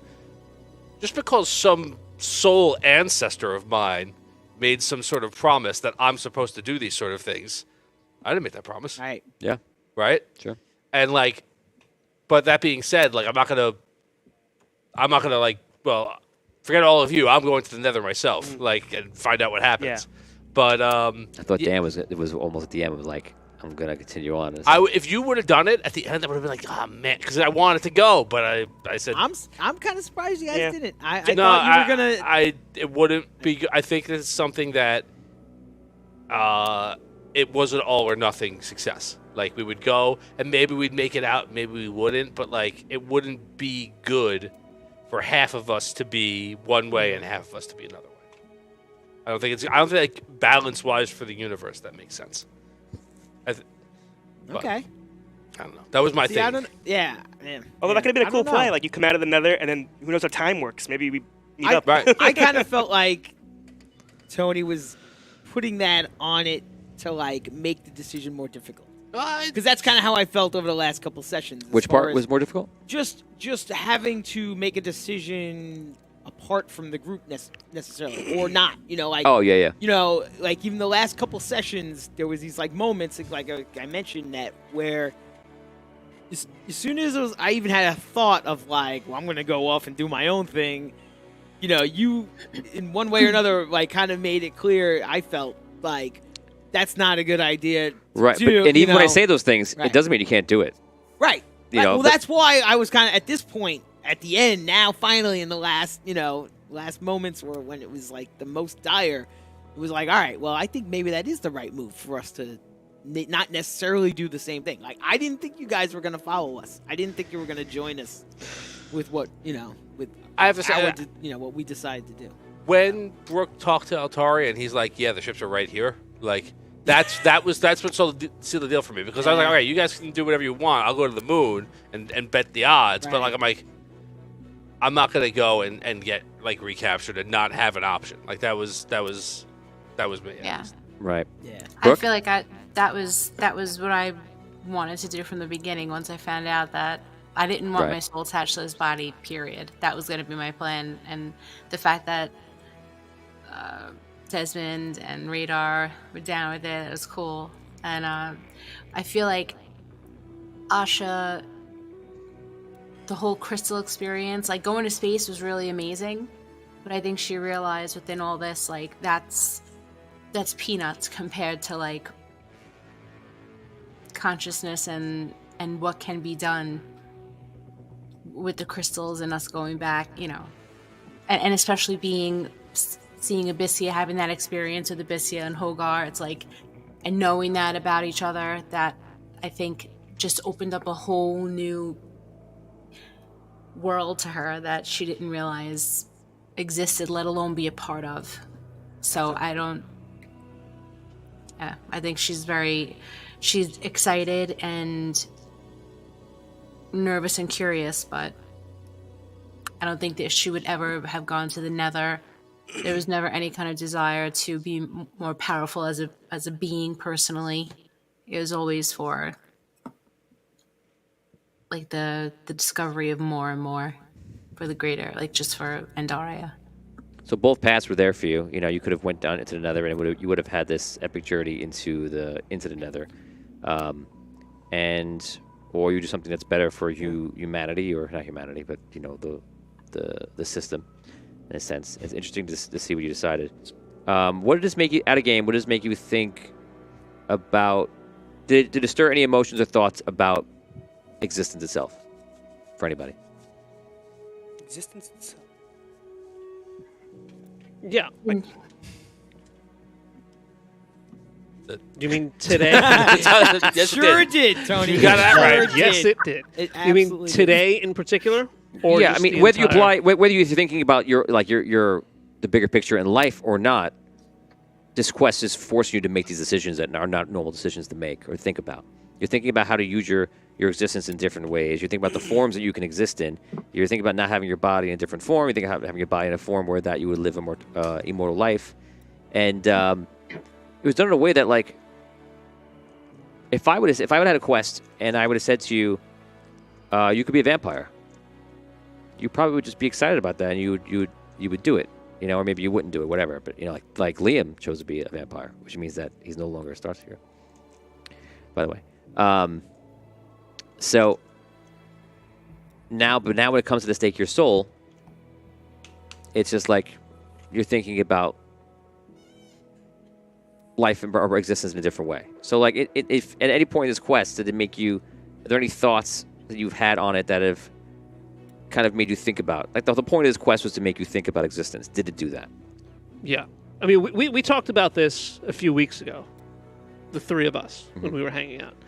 And you guys asked me, like, if you had the option to be immortal, would you want to be immortal? And I said, no, I don't want to be immortal. Like, I don't, it's not that I don't see the usefulness in it, but it's like, I see it as unnatural. And I see it as like, what am I going to do with my immortality? Like, serve myself? I see it as something that's very self-serving. And I had that same attitude with today. It's like I said before, the fact that our characters are Star Seekers is a gift that we don't know how or why it was given to us. So, to me, it's like, okay, with each iteration of our characters, what's the greater good or what's the greater purpose that we're supposed to serve? So to kind of just like take this and like pass the baton on to the next person and say, okay, this person has no responsibility anymore. Let's see what the next guy can do. It's like a little, I don't know, irresponsible. It's like a cop-out. I think. Yeah, it's a cop-out. Exactly. But are you defining your immortality as corporeal or like, because consciously, He's absolutely doing that. who's to say? Right, yeah. He's Because he's not thinking about afterlife. He's whatever his thought is on that, he's thinking this physical life. What about you guys? it's a physical mortality. Yeah. I mean, I see Dan's perspective on that. Of course, like, doesn't feel as much of a cop out on my end of it. Yeah, I don't see it as a cop out. You know, yeah. I mean, it's tricky. It's a tough topic because, like, I feel like, you know, in one way it like almost takes bravery, but I don't know, it doesn't quite feel the same. No, as, you're like, yes, you're taking a life, and in the normal world, obviously a terrible thing, and in this world, it's put into question because you're trying to figure out what's correct. Because you're put inside, you're basically cornered into this decision, right? In a very specific way under these circumstances. And you're like, well, under these circumstances, where you're telling me my soul is the reason I'm here, and this physical life is only one part of that journey. right. Then it And changes it seems things like for you. the greater good is, Right. you know, Right. It's weird. to try to preserve I that. know. You know. Decisions is like the big word here. Like, oh, you have all these choices to make, but I didn't see it. I didn't see a choice at all. Like, I literally. You saw it once you lost that. For you, it was like it was a line. I don't comprehend choice here. I didn't have a choice. It's like there was no choice. We had only one choice, and it was the. The soul the will soul going survive. choice. Did it, Yeah. besides Quest, did it bother you, the fact, just bother you? Just like some things just get to you? Just for me to say, well, yeah, well, as we know, Damien's not a Star Seeker anymore because his soul is gone. Yeah. Meanwhile, you're going to have other characters, Right. but that Oh, Yeah. it bothered. would me. bother Yeah. you. And, Yeah, I don't want and that. that's the thing, because for me, it bothers me, and I was like, that's going to be the sticking point, I think. I think that's going to Yeah. that's Oh, going to be yeah. it. Yeah, For sure. I wish, like, my character wishes we never knew, because I feel Right. like Yes. I feel like Yeah. we didn't make a decision based on anything other than that. You actually made the decision in a larger viewpoint, Yeah. like zooming out. Right. Right. Yeah. And we basically said, like, hey, you know what? We gotta trust that everyone else here Trust- is gonna handle this crisis Right. because we're gonna be needed Right. some other time, right? And that was when you had the meeting with all the people that are Right. clearly there. You know they're there. They know they're Right. going to do what they can do. So it's like maybe you need to enter the fray in the future. Or go through the process, go into the nether, try to survive, come out very strong and be a hero now, and maybe that's the way you exist. As long as that character doesn't die, Yeah. then you're okay. Right. That was the thing I was thinking. You know, maybe we go through this process and yeah, we're no longer Star Seekers, but we're at the table the next time with John Lynn and all these people who have Right. been around for ages and ages. And maybe we weren't reborn because we just weren't there. But like when I was looking at the Kayran Society, I was like, how could you how can you have an outlook of war when you know the only thing that ends existence for you is like basically violent physical death, right? Yeah. Like Right. you'll live unless someone ends your life. Why would you ever want to get into combat with anybody, right? Because that's the only thing that you're risking, right? That's the only time you're at risk, unless you're You could answer that question, though, also. there's Why are they attacking Andaria? Because they feel like they're they're the victims of Right. whatever ancients want to do. Right, I think that You there's multiple reasons that it could be, and like, hey, the risk is worth it. Hey, when you're around for 3,000 years, maybe you're done, and you want a way to go out in glory, Right. or maybe I'm so upset about what happened to us, it doesn't matter. Like I have the opportunity to finally get the revenge that we've always wanted, whatever it is. But I was looking forward to the opportunity to maybe do that in a different way. But no, I'm like, oh, we're not doing that. We're gonna roll the dice, see what happens. I think that we don't know if it worked or not. Right. Right. Yeah. Can I throw a question out for you guys? How about if the reason they're attacking Andaria is so that they can find a way how to get their souls back? Because if the power of their world came here, maybe they're thinking that they can draw themselves and get their souls back through something through Andaria. And then what you've done is, if you'd gone into the Nether and done all that there, then you could have done the same process that what they had. I can't hear him. So he's thinking that they want to destroy the world of Andaria, and then maybe they would like do a reverse rapture where the souls are reclaimed. They don't seem to be concerned with their lack of souls, though. So Yeah. the They little do. the tidbits on underneath the surface were that, as always in a vampire society, people are celebrating. They're living their lives and kind of like you think that many people would. And you saw that here in Kairin. And they were of a split mind to do things simply because kind of what Tom was saying is that they don't see should we attack? Why are we doing this? Is it worth it? And what are we going to try to gain? We're going to try to live there, and then what? So people are caught up dealing with the rapture, and they're all dealing with their own ways. And most of them are we're fine. We're here. We're existence. We enjoy existence. And yeah, listen, we don't like the ancients. We're as far as we can be on the edge of this galaxy, almost out of it. Edge of the soul system. And the war in that room, what happens in that room is what brings them together. So attacking them directly is what brings them together. And if you guys didn't do that, it would have been war was coming. And the fact that you guys attacked them directly is great for story because it just made it happen now. So their society it absolutely is dealing with immortality in their own way. Even with the same thing with the truth stuff. They only want to do the truth. This is, you say one thing because your word is the word. If you're known as a liar, 1,000 years later, he's a liar. But Yeah. that guy lies. Yeah, that guy lies. One time. Yeah. Was There's a time I didn't lie. So, that's it. So, yes, it's a society that is living a very interesting existence after that. Well, the other thing, too, is we've set a precedent now as Star Seekers. Anyone finds out that our future characters are Star Seekers, all they have to do is say, I'm going to threaten them with becoming vampires now. And we could take them off the board. Yeah, I think it's a dangerous thing for our characters to know, right? In the future. But No, I think it's more dangerous for other people to know. it's true. It's we started to become pretty powerful characters. We might not know next time. And to be clear, it only puts into threat that character because the other characters, even though they exist at the same time, that's in your linear existence, they've already returned, so they will always return. They're fine. Yeah. But it ends it. Right. Bookend. What do you mean? Your bookend. Any character, that character and characters forward, none of them will be able to return. If you make another character, it's like you're making a character that's joining the quest, but it's not a Star Seeker. Hogar will always be able to come back because Hogar's already lived his life and past it. So he exists, but his soul. But you, Dan, will no longer be able to tap into the Hogar stuff. And a new character you would make. Right. If we ended as Star Seekers. And if there was Right. a bigger mission at play in the entire Celestial War saga, you would be 100% out of that mission and just riding sidecar. Yeah.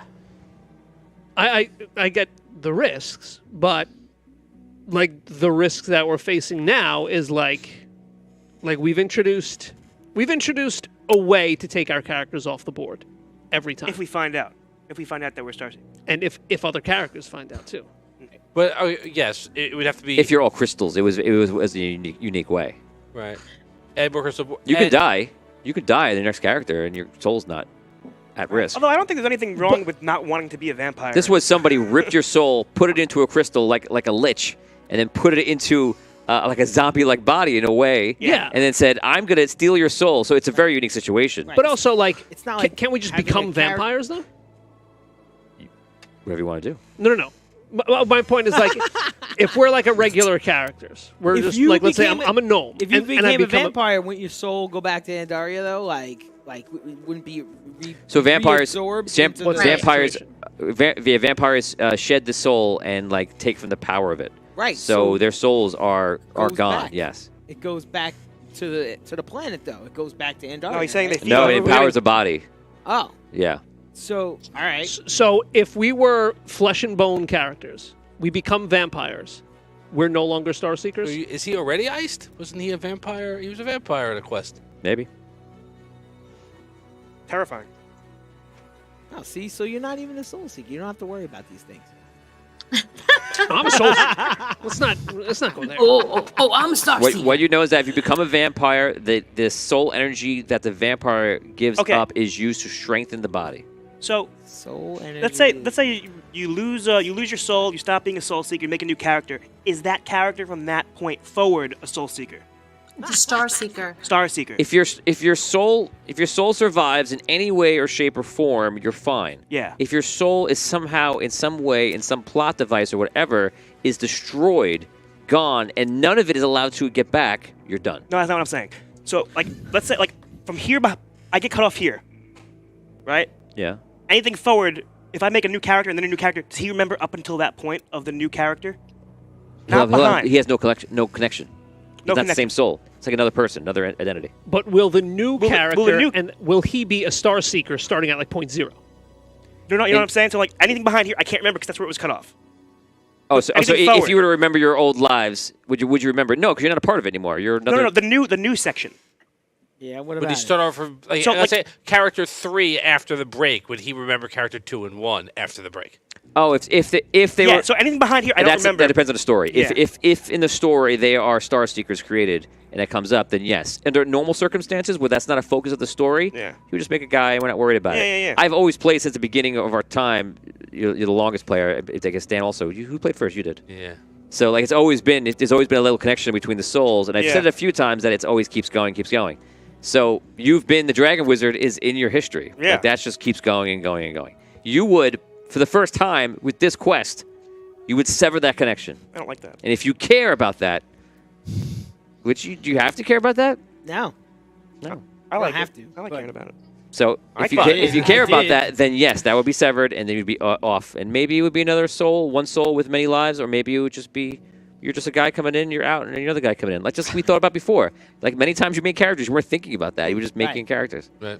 This is all perspective. Dan, you okay? So Dan, like, had his head down. nothing. I was a little worried there. so where's Vigorish's soul? Oh, here we go. Great I'm question. sorry, man. I'm sorry. I Here brought we it up. go. That's it. It's a great question. Really opened it up there. Can of worms. Yikes. You know? Yeah, of course I know. Is it destroyed? Of course I I'm know. not going to answer the question. But is Is when you become a vampire, is your soul destroyed? the soul is used to empower the body. Right. The soul is Yes, used. it said. Where The soul, is it? The soul is shed. The bodega. Where is it? Shed. Great question. In the shed. If it's shed. It's in the shed. I said it. He said it 3 times. It's clearly in the to shed. me, I feel like if it's shed, wouldn't it go back to like the spirit world? And But then where are the Kairenites? Goes to the bodice, Damien. I don't know. So the Kairenites lost their souls through an epic celestial event. Right. Are they locked in Andaria somewhere too? Great questions. What about this? This perhaps will give you some solace. What did Altari tell you? I don't know. Lots of things. What did Altari show you before? He showed us that we were Star Seekers. And who did he specifically show you who you were? Hogar. Okay, so are you a Star Seeker right now? Right before today's. Yes. Okay, so you know that your lineage must still be going on. Right. There you go. Yeah. Yes. Still confused. So whatever it is. Can't answer all the questions, otherwise it takes away the future stuff. My other question too I'm not done. is that Your little brother. Oh man, let's not keep going deep every character. But like the way it makes sense is that you have a character Oh, boy. lives, Now you're gonna character tell him how it dies. makes sense. Your soul Who's the moves DM from here? one character to the next. How is your soul moving from one character to the next if the first character is still alive? Like Hogarth. Oh, like Hogarth, that part's easy. Yeah, Brooke can answer that question, I think. What was the question? I'm sorry. Richard. Each soul lives a linear existence, and it actually. Oh, I'm about to go really Yeah. deep, but I won't go deep. Wait, yeah. I'll say it the easier form. So, okay. Is that your existence is a linear existence, and yes, for example, Perceived. Damien could be my second existence, and we're still existing here at the same time. The It's time is perceived- irrelevant. That's why they're it's soulmates. Oh, perceived I as see. a linear existence, but it's not necessarily linear. Right. In order If you want to go deeper than that, the experience deeper reality. answer is there is no time. We conceptualize time. Okay, Yeah. that makes sense. Yeah. Time is actually a side effect of shifting through the current reality for each soul. An abstract. Yes. Now, do you remember what I told you? I wanted to give you the answer here. Where's Vigorish? Like physically? Yeah. Where might he be? Answer that question. Citadel? Citadel. Yeah. So he's alive, as much as he can be. Yeah. Yes. What happens if he dies?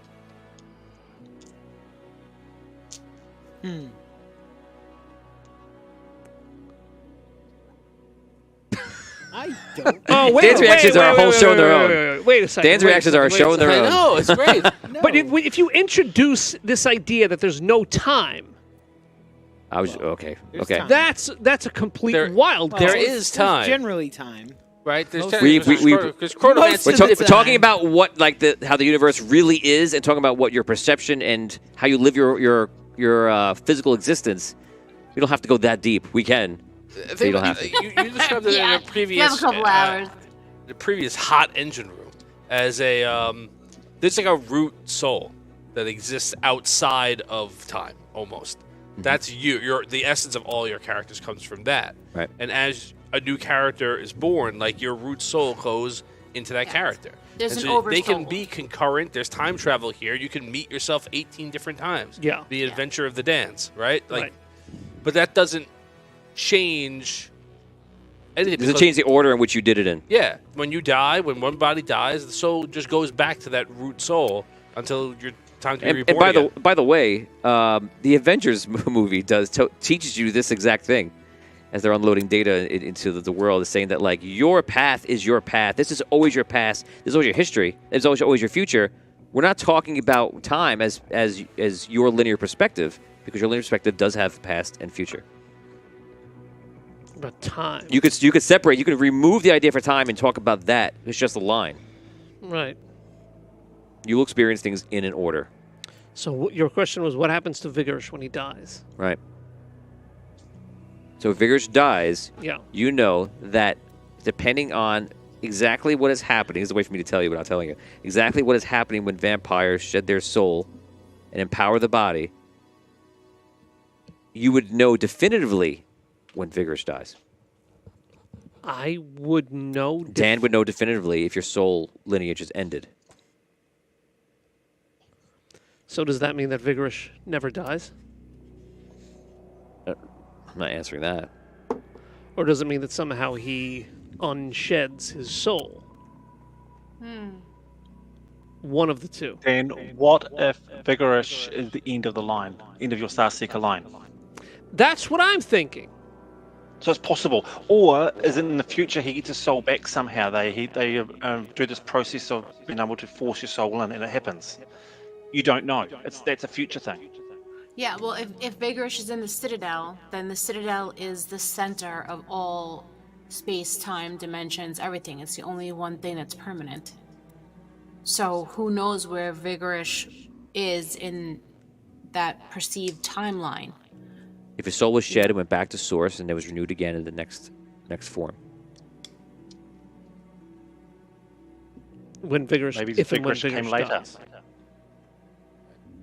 So No, because that could be the second that he became a vampire. Could have happened right. already. Shed is not the same. Like you're taking power from your soul to empower the vampire form. Right. But then you're throwing it out. You're not doing what's happening to us right now, which is like this is what's happening. What was happening to our characters before we ripped crystals out of ourselves was not what happened to the Karenites. Right. It was a science experiment. It was taking a soul that was in a crystal and using it to power this soulless being, Right. and it was using the soul power to do that. It was breaking down the soul to empower this being to make it like a Kaironite. And like we said, like this was done in part, even though the Kaironite culture is very, very verbal about we don't have souls, we don't want souls, we live forever, and we're fine that way. They're also looking into this. Other There's a stuff. lot of under the covers stuff about like, yeah, but let's try and figure out what's going on here, right? We found out about the shadow hunters or seekers, shadow seekers, The Shadow Weavers. shadow weavers. Sorry, Weavers. third time's a charm, right? Who Shadow are Weavers. like that's a whole element there, right? That's trying to who believes the Nether might be an afterlife of a kind, even though they don't believe in the afterlife, right? So there's a lot of that there, and so it's a different process. One could suggest that perhaps are they experiencing an afterlife? Is there a shadow of the soul still left, like a little 1% left, or is it nothing, or is that what's there when there is no soul? And we would have found out, but we decided to TPK instead. Yeah, but you guys ruined it. Yeah, the fans are braver for that. That's right. But we'll find out I'm going. when you guys play. Where would you guys put this quest? For those of you that have played before, Phil obviously was unable to answer this question. Where would you guys put this quest in the realm? Give me top three quests. Oh man, This one does not have to fall within it. Just tell us where it does fall, or tell us your top three. And you can look at. You don't have to go crazy into seasons. You can just give me the overall feeling of like a quest. Celestial War, Iron Kingdom, No Patrol, Knights of Vandar, Arcane City, Celestial Engine. And Celestial War is at the top. Yeah. Yeah. And then for me, Gnome Patrol, No Patrol. and then maybe Knights. maybe the Knights or maybe Arcane the City other is guys. Arcane City's number 2 with liked a bullet Arcane for me. City. I Yeah, that's really cool. love that quest. I loved every character in it, and it was like Yeah. Celestial War it's like your first love. Yeah. Yeah. You're right. I think that's Yeah. part Right. of why it's Yes. always going to be number 1. Yeah. This Right. is how we came in. But Right. this was good. This I don't think this you can is count 3 or Celestial 4 War for in me. This is that gonna list stick with because me. it's I always think I gonna need be one. time to like emotionally heal this one. Like you was so dark. I felt, especially towards the end. It's like It's funny how you were very in the beginning not affected at all, and by the end of it, because of the telling you, of the game taking away the your emotional- abilities. Yeah, the emotional thing for Radar on this journey. I mean, he started like way up here and then just Was it all downhill after you lost your body? no. 'Cause you No, were he didn't first- care. He I didn't care was about okay that. with that. It was didn't when bother he me. went to It was- Kairin and we told him that your soul's at jeopardy, Yeah. and that's when for him everything just sank. I've That said- was, I- that was I've pretty never- bad. I've And the Kairenites really they were just so I don't know. Douchey. It wasn't an option to be that way. They were so bad in a way. So they felt so evil and so they just Cold, didn't like want to just have. Yeah, they were super cold. cold and I don't know. It's interesting his perspective. It's interesting because the things that you weren't a phase at all by like losing your body, and you almost saw that as a freedom, and you were up for it. Right. And then the second that we attacked you spiritually, and you're even almost mad at the people, and when they were just being firm with you, because no one ever said anything outwardly evil or mean to you. No, but you it were was at the that- victims of their society. But Right, like it was just the fact that so- their existence, it was destroying you Yeah, from I the in felt out. like I felt like we were in concentration camps there, like when we were in prison. Like it was just, oh man, it just felt like awful. To me. Would anybody else describe? Character-wise. Violated. Would anyone else Every way. Would anyone else describe those last episodes from Kairin on, which is the last 2, I guess, today and plus -2? That was just so dark as that for me. was that like a dark time for you? Or was that just like the next stage of the adventure? I was not as emotionally Can I impacted. suggest as Yeah, Snow. yeah. I've never heard him. I've never heard you that emotionally impacted by any quest that we've done, right? Like, yeah, well, No, I was feeling it, man. Yeah. It was dark for me. These last few weeks were dark. So nah, dark. I think it's 'cause yeah. it's We I- we yeah, attacked him in a the place lifestyle. where it No. registered. Tony's like, So, note to self. yeah, weak seriously. spot. No, I actually found this. I did agree with what you were saying earlier about how really this. I felt like we had a series of failures here, but I felt like we were failing and learning every time. I never felt like we were failing and not learning from our mistakes. So I was like, this is the next part of the adventure. Right, and That's they how I tell. felt. I don't know. And if the game was prepping you for this, Yeah. Just prep you for this ending that was going to be one way or the other, where the ancients were telling you, just go on the journey, just live the journey. And you were like, but what if this? He's just like, it's about the journey. It's not about succeeding or winning or losing or anything else. It is about the journey. And the ancients obviously know what's coming up for you, and they try to give you warnings. Yes, you would see Hogar again. You become Hogar, which is the way you wouldn't expect it. And then the further you go, which was the big line you guys remember, the harder it would be to return. So they were giving you all the signs about what was to come. Now you experienced it in the last episode. So it was fun. I wanted to do something different. This is actually only the beginning, though, of Celestial Engine. There's a lot more to come.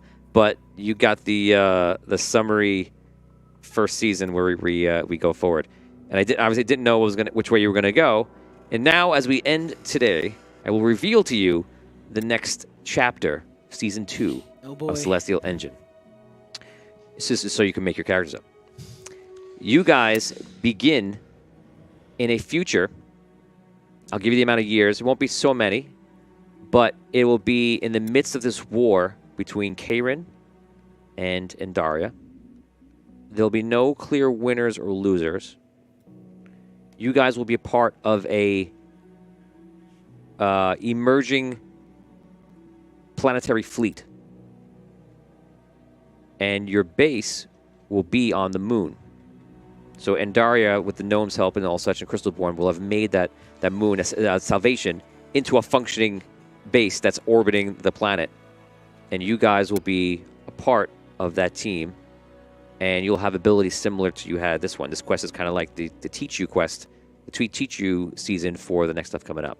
So the crystal technology is all there, all the same stuff is there, but you'll be playing in like that, in that galactic arena, like representing Andaria.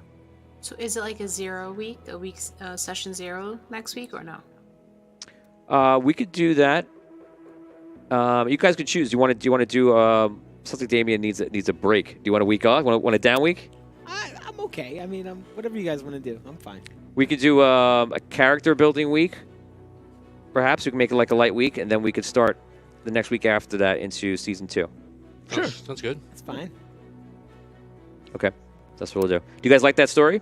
Yeah. Sure. Yeah. Okay. So if you want to do something else, we can do something else always. So if you want to throw something into the fire, this is your moment to do it before we begin. Otherwise, about it. you're basically in the Galactic Army in a sense, with the mission, working with them, working with this exact technology, the crystals, and all that kind of stuff. I'm already thinking of which character from Starship Troopers I'm going to want to be. I was thinking the same exact. You could. It's definitely will feel like a Starship Troopers in a way. Yes, for sure. You could always play as space pirates. It's true. Do you want to know what your mission is going to be?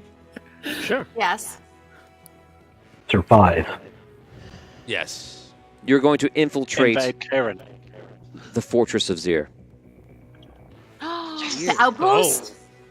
Yes.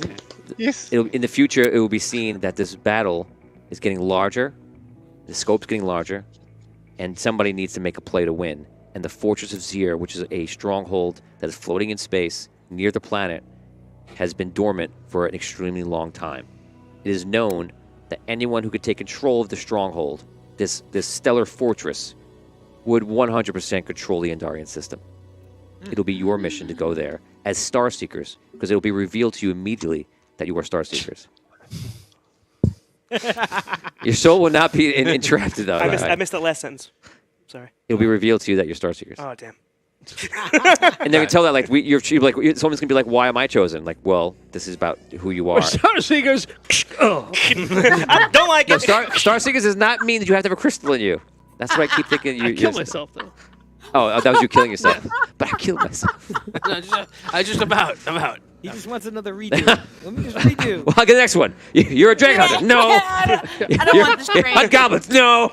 That's not what. Live a peaceful life. That's Okay. not what this was. This wasn't that. This wasn't that. No, it wasn't that. Damien's worried. So you have a question?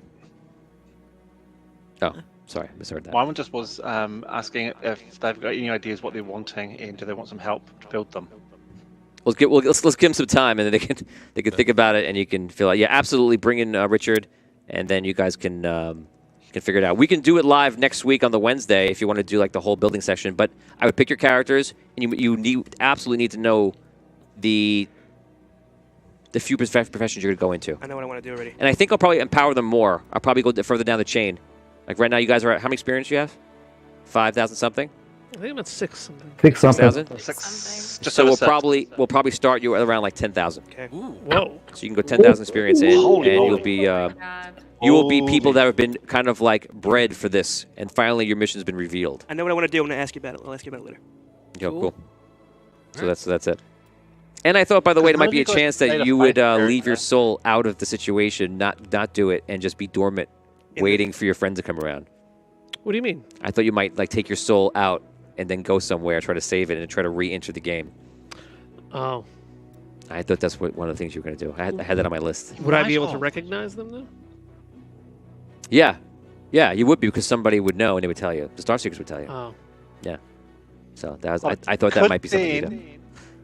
When he was leaving, like when he had it pulled out and he was in that crystal, could he have saying, "I've changed my mind," and then try and do a jump? So when he went up, he actually jumped into a crystal, and then he's still there in that crystal If form. you pull the crystal out of the body dies. Yeah. Yeah, it. but he's still in that crystal. No, Right. I think that when the Yeah. body dies, Too late for that. I better if I don't answer. We'll find out in the future. Fun fact before we go: the station was the other way to save yourself. It was destroyed. That's why Sparky went through the motions that he would have done. Sparky would have found that information by himself, but he found it to somebody mentioning the exact thing it was Oni. And then he goes, "Oh yeah, that could work," because it does work, because that is literally the thing that it did. When you started the game, if you remember, it safeguard your souls, and your souls get ousted, but that whole thing is like a relay. And it's a way that you could technomancer without knowing technomancy. So that does work, but the station was killed, which when it happened, I was like, off the table. And now your decisions are just A and B, back and forth. Any questions you want to ask about the quest that you would like to know that happened, and you're like, oh, what was this? What was that? Could we actually have succeeded if we went to Salvation? Was there actually a way to do it? Oh, there, yeah. too? Yeah? Succeeded in which way? You mean like just live or not get caught, or you mean like this, like stop, like reverse the process. Yeah, reverse the process. of you guys Yes. in Salvation? No, There wasn't. no, Yeah, we would have been screwed. no. There was no way for you to try to get back to your body. I'm sorry. You mean that you're? Didn't the Red Knight In the tell us? temple. I'm sorry. I misunderstood your question. I thought Okay. you meant during the quest in the midway when you went to Salvation to try to get Sparky back. You're talking about. Oh, no. You're talking Like- about go to the moon in the end, Salvation. Yeah, when we were making go to the temple. decision. Yeah. Temple. Right, because Salvation was on an asteroid, right? Wasn't it? Yes, Yeah. it's on the asteroid. Yeah. Yes, but it wouldn't have been so easy. There's absolutely a way there, because I would never put a dead end where you can't just win. So you would have to go there, perform a ritual. You had to re-talk to the ancients and try to get the ancients to agree with you to do what you were doing. Any one of the ancients? Any one of the ancients could have helped you that are around. It'd have to be the Red Knight or the. Well, it wouldn't have been a red knight. Would there have been a Yeah. Would there have been potential for an attack though, from Karen? In this quest today, 100%. Yeah. You would have. So what would happen is you would have been there. You've been talking to them. I would be counting down the minutes, and then I would tell you Yeah. like you hear. Altari would have come to you and says we're under attack. You would have made the decision, try to reason with the ancients, and then you would have had to either be successful. If you had another character that could help you, which is possible, that would have happened, or you would have to try to escape the situation and try to avoid capture. Or end up Yeah. in the exact same situation? Let me ask you this: in the temple, you said there were four places to go to. What were in the other places? I won't say that because that'll matter in the future Okay. because you Okay. are starting in that very place over the temple, which is place has been built. So Okay, let me ask you this too. When We we have were in the a smoke. room and we were touching the symbols on the wall, if we touched different symbols or touched them in a different order, would it have given us different ancients. different ancients? Yeah. We did all sword and shield, so we summoned the That's Red Knight. why we got yeah. the Red Knight, right? Yeah. Yeah. I just want to clarify for my own sake. In the beginning of the quest, when it first started, the person who left on the ship Leandra. was Leandra. Leandra, Yeah. She yeah. left the note as well. Yeah. Okay. Yeah. Wanna She make- left a note. Aegis was convincing her to stay. Right. Was saying like work with him, help us. Like you could stay here and be on the side of Andaria, which she eventually did in the end. But she's like, I can't do this. I can't do this. And you kind of see later, knowing that what happened in the end, that she was like under like political pressure and family pressure. You know, she's like, no, I could betray my whole people, you know, just to be with him. I love him, but like I can't do that. So like this little love story was just in the middle of things. It could have been a much bigger aspect, but you guys let her go. You guys let it go right at the beginning. And you were like, oh, I do this one. I was like, oh, wow, she's just gonna leave. She's definitely going to leave. Ah. So you would have been dealing with their relationship in the beginning. And it's funny how like they were an important part of the story, but they were just kind of pushed to the side, and you guys would go, and Grash was just kind of with you. So if any, it always works out in an interesting way. You know, it's like The Dark. The Dark wasn't meant to be season 2. You know, you made it happen right away. It was supposed to be like the third and fourth one down the road. So, yeah, that was just all changed around because of your actions, which is always interesting. Right. What would have happened if Zeraxo had gone full supernova with the fire and just burnt everything and everyone? How much would that have changed the story? If you did what? Say it again. If you did what? Dan, if Zeraxo had gone full supernova with the fire. Oh, yeah. What if I stayed yeah. there and roasted everybody? I was kind of excited I about was that. hoping that you would. So if you would have taken everybody down, and if you would actually killed everybody, my first thought was that like it's possible you could kill one of the leaders, and that would make a great story. It would enhance the story that's happening now. Although this is great, you burn all the royalty of like they're mad enough. We don't need to go any further. It would have been like a martyr that Everstar would have died, and it would have made something probably a little bit more interesting in a way.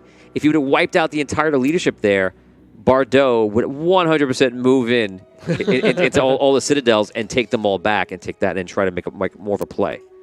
Not to say that he doesn't have any other motives going forward, because he does. Fine. We're all Of course, aware. Bordeaux. Right. There's- We all know. Just no matter what it is. What's his motive? What's his final game? Tick tock, tick tock. I'm assuming control of all of Andaria. I would say you can reason that like he's moving himself to a higher place of power, and he was a chronomancer, which is a pretty tough thing, and he kind of gave that up. I mean, he's absolutely right, though. Like, he owns an entire region of Andaria now. He went from 100%. nothing That whole to having that a whole entire piece of the planet. landmass, yes, and they don't associate with Queensland all that anymore. Obviously, they're separated right now, but that whole landmass on the eastern border is all run by vampires. I mean, was I, like, directly on target last week when we were talking about Bardot? He's going to go right back to Karen and be like, whatever you guys are doing here, I did it. You guys can squabble all you want, but I'm on Andaria. I have my people there. I have a big piece of land. Yeah, and he also said something else, which is correct too. I said something else? I think Or both. he I think two people did. last week, Yeah.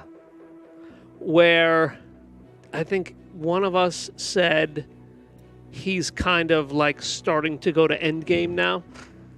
Oh, yes, he's getting closer to like fulfilling where he might be satisfied. But he is also interested in the fact that you guys are Star Seekers, which I'll say that because you might get that intention.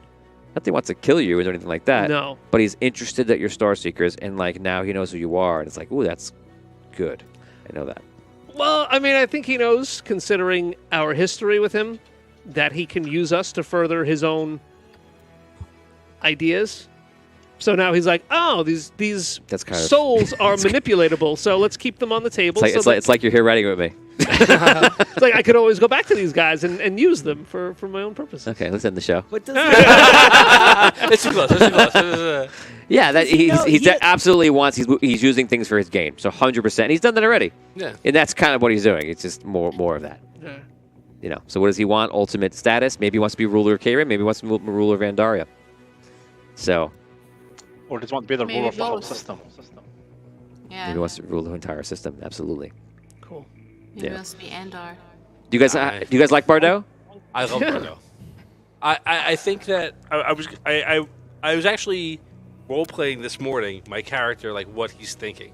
Like, I was involved in the quest. I was thinking about that and about how I don't see a practical difference between Bardot and any other king or lord or queen or anything like that. Except he's out in the open about the fact that like he has his goals, he has his plans. Your role in that is to help him execute them. But how is that different than any other king? Right. Right? Like, Right. it's the same. He's just doing everything as on like a maverick style. He is. I think he's definitely. He doesn't have necessarily noble goals, Right. but you know, like He's a man that knows that like this crazy path leads me to notch up. Yeah. Okay. This path doesn't look straight to anybody else. It's maybe not even to me, but I know at the end I go to here, and then I go like this, and then I go to here, and that's what he's playing this long game, just doing it. And he was from. You guys fought him. Maybe. Remember the Clockmaker? Oh, damn, yeah. Oh, that's sick. Same guy. That's how he was known in that world as a clockmaker. And then he came over here and he was in a dungeon with the Dark Majesty. Right. You remember? He started as a prisoner in this world. Right. Because he crossed over and he was seized and he's like, I'm just gonna. Raphael was seized too, right? Raphael. Wasn't he in prison too when he first got there? Yeah. We met Oh him. yes, he was. yeah. Yeah, he was. You're right. I forgot about that. So he was like he buddied up with the Dark Majesty just because he needed to for a little bit, and he was like, if you knows quickly, they seemed like a duo, but he was just like, no, do your own thing. He immediately was like, I'm doing this because you're gonna be done in a few years. You're out of here. You are way too in people's faces. Yeah. The Dark Majesty though went to the Citadel. If you remember, he went to the Citadel, and people started to treat him like a god for a while. This was a quick storyline. And then he kind of brought his followers. That got bigger. Some of the FPCs fought like him or versions of his acolytes. Then he went to the tree and made a push for the tree, and you guys fought him. Yeah. And then he was killed there. That's it. So, yep. You don't go up against the Starseed. Nah, you don't. Right. That's why we gotta be here. You don't go up against 100%. But you can use them for your devices. So yeah, that is Bardot. The man that slept with Vigorous' mother. Spoiler! Spoiler alert! Spoiler alert! Every family member. Oh my And god. the next question, you're like, Mom? You're like, oh, hello. In this one, you begin as my son. I'm out! Next one! wait for the next one. Okay, guys, that is it. Before you go, Yeah. when we were talking to Bardot just right now, I was thinking I was wanting to do this thing with the Nether before, but then when Bardot said that there was something in the Nether that made him very excited, it was like sold. Yeah, it's exciting. Old it- Phil it- would. I was gonna ask you about that. Are you surprised that I said no to that so adamantly? I'm not surprised, but I once was surprised when you stopped doing that kind of stuff, Yeah. and now I always try to awaken it inside of you. You know what's in there? Now I'm like, I don't think he's gonna go because he would go, but now he won't. But I think that can I get it back out of him? You're trying. So I try. Okay. Yeah. I respect that. Yeah. It I don't was think he'll like ever- Val has like a sense of exploration, and like you dangled this like new frontier. Yes, with and I think all these if things in there, and he was just like, "Oh no, there's no way I'm not going there." if the soul wasn't at jeopardy, I think you guys would have just went. Oh, to yeah. the Yeah, Nether and went absolutely. for it. Yeah. Absolutely. Yeah. Yeah. The whole thing was about, you would've said- what are you okay with? Are you okay with this? Then this, then this? And we got to a point where Yeah. Damien's living his life of sadness for the last 3 weeks. He just wants out. That's why I told you today. So now you can see this. It's not sad anymore. It'll be happy. It'll be. We're gonna make awesome characters, bro. Sick. You could be like It'll- Tech Brothers and do all the fun stuff if you want. It'd be good. Tech Brothers. Yeah, that's like your I thing. want to be a wizard. Okay, guys, that is it. Thank you so much for watching. We appreciate it. This was season finale, episode 12, Otherworldly of Celestial Engine. Next week will be a session 0 for the next campaign, since they have to do. They did a voluntary TPK, which I love. It happened just so we could say that it's a voluntary TPK once in our life. And then the week after that, we begin season 2. So, guys, thanks for watching. Appreciate you, fans. Great job this season. And we'll see you guys next time on Audio Dungeon. Thanks. Later.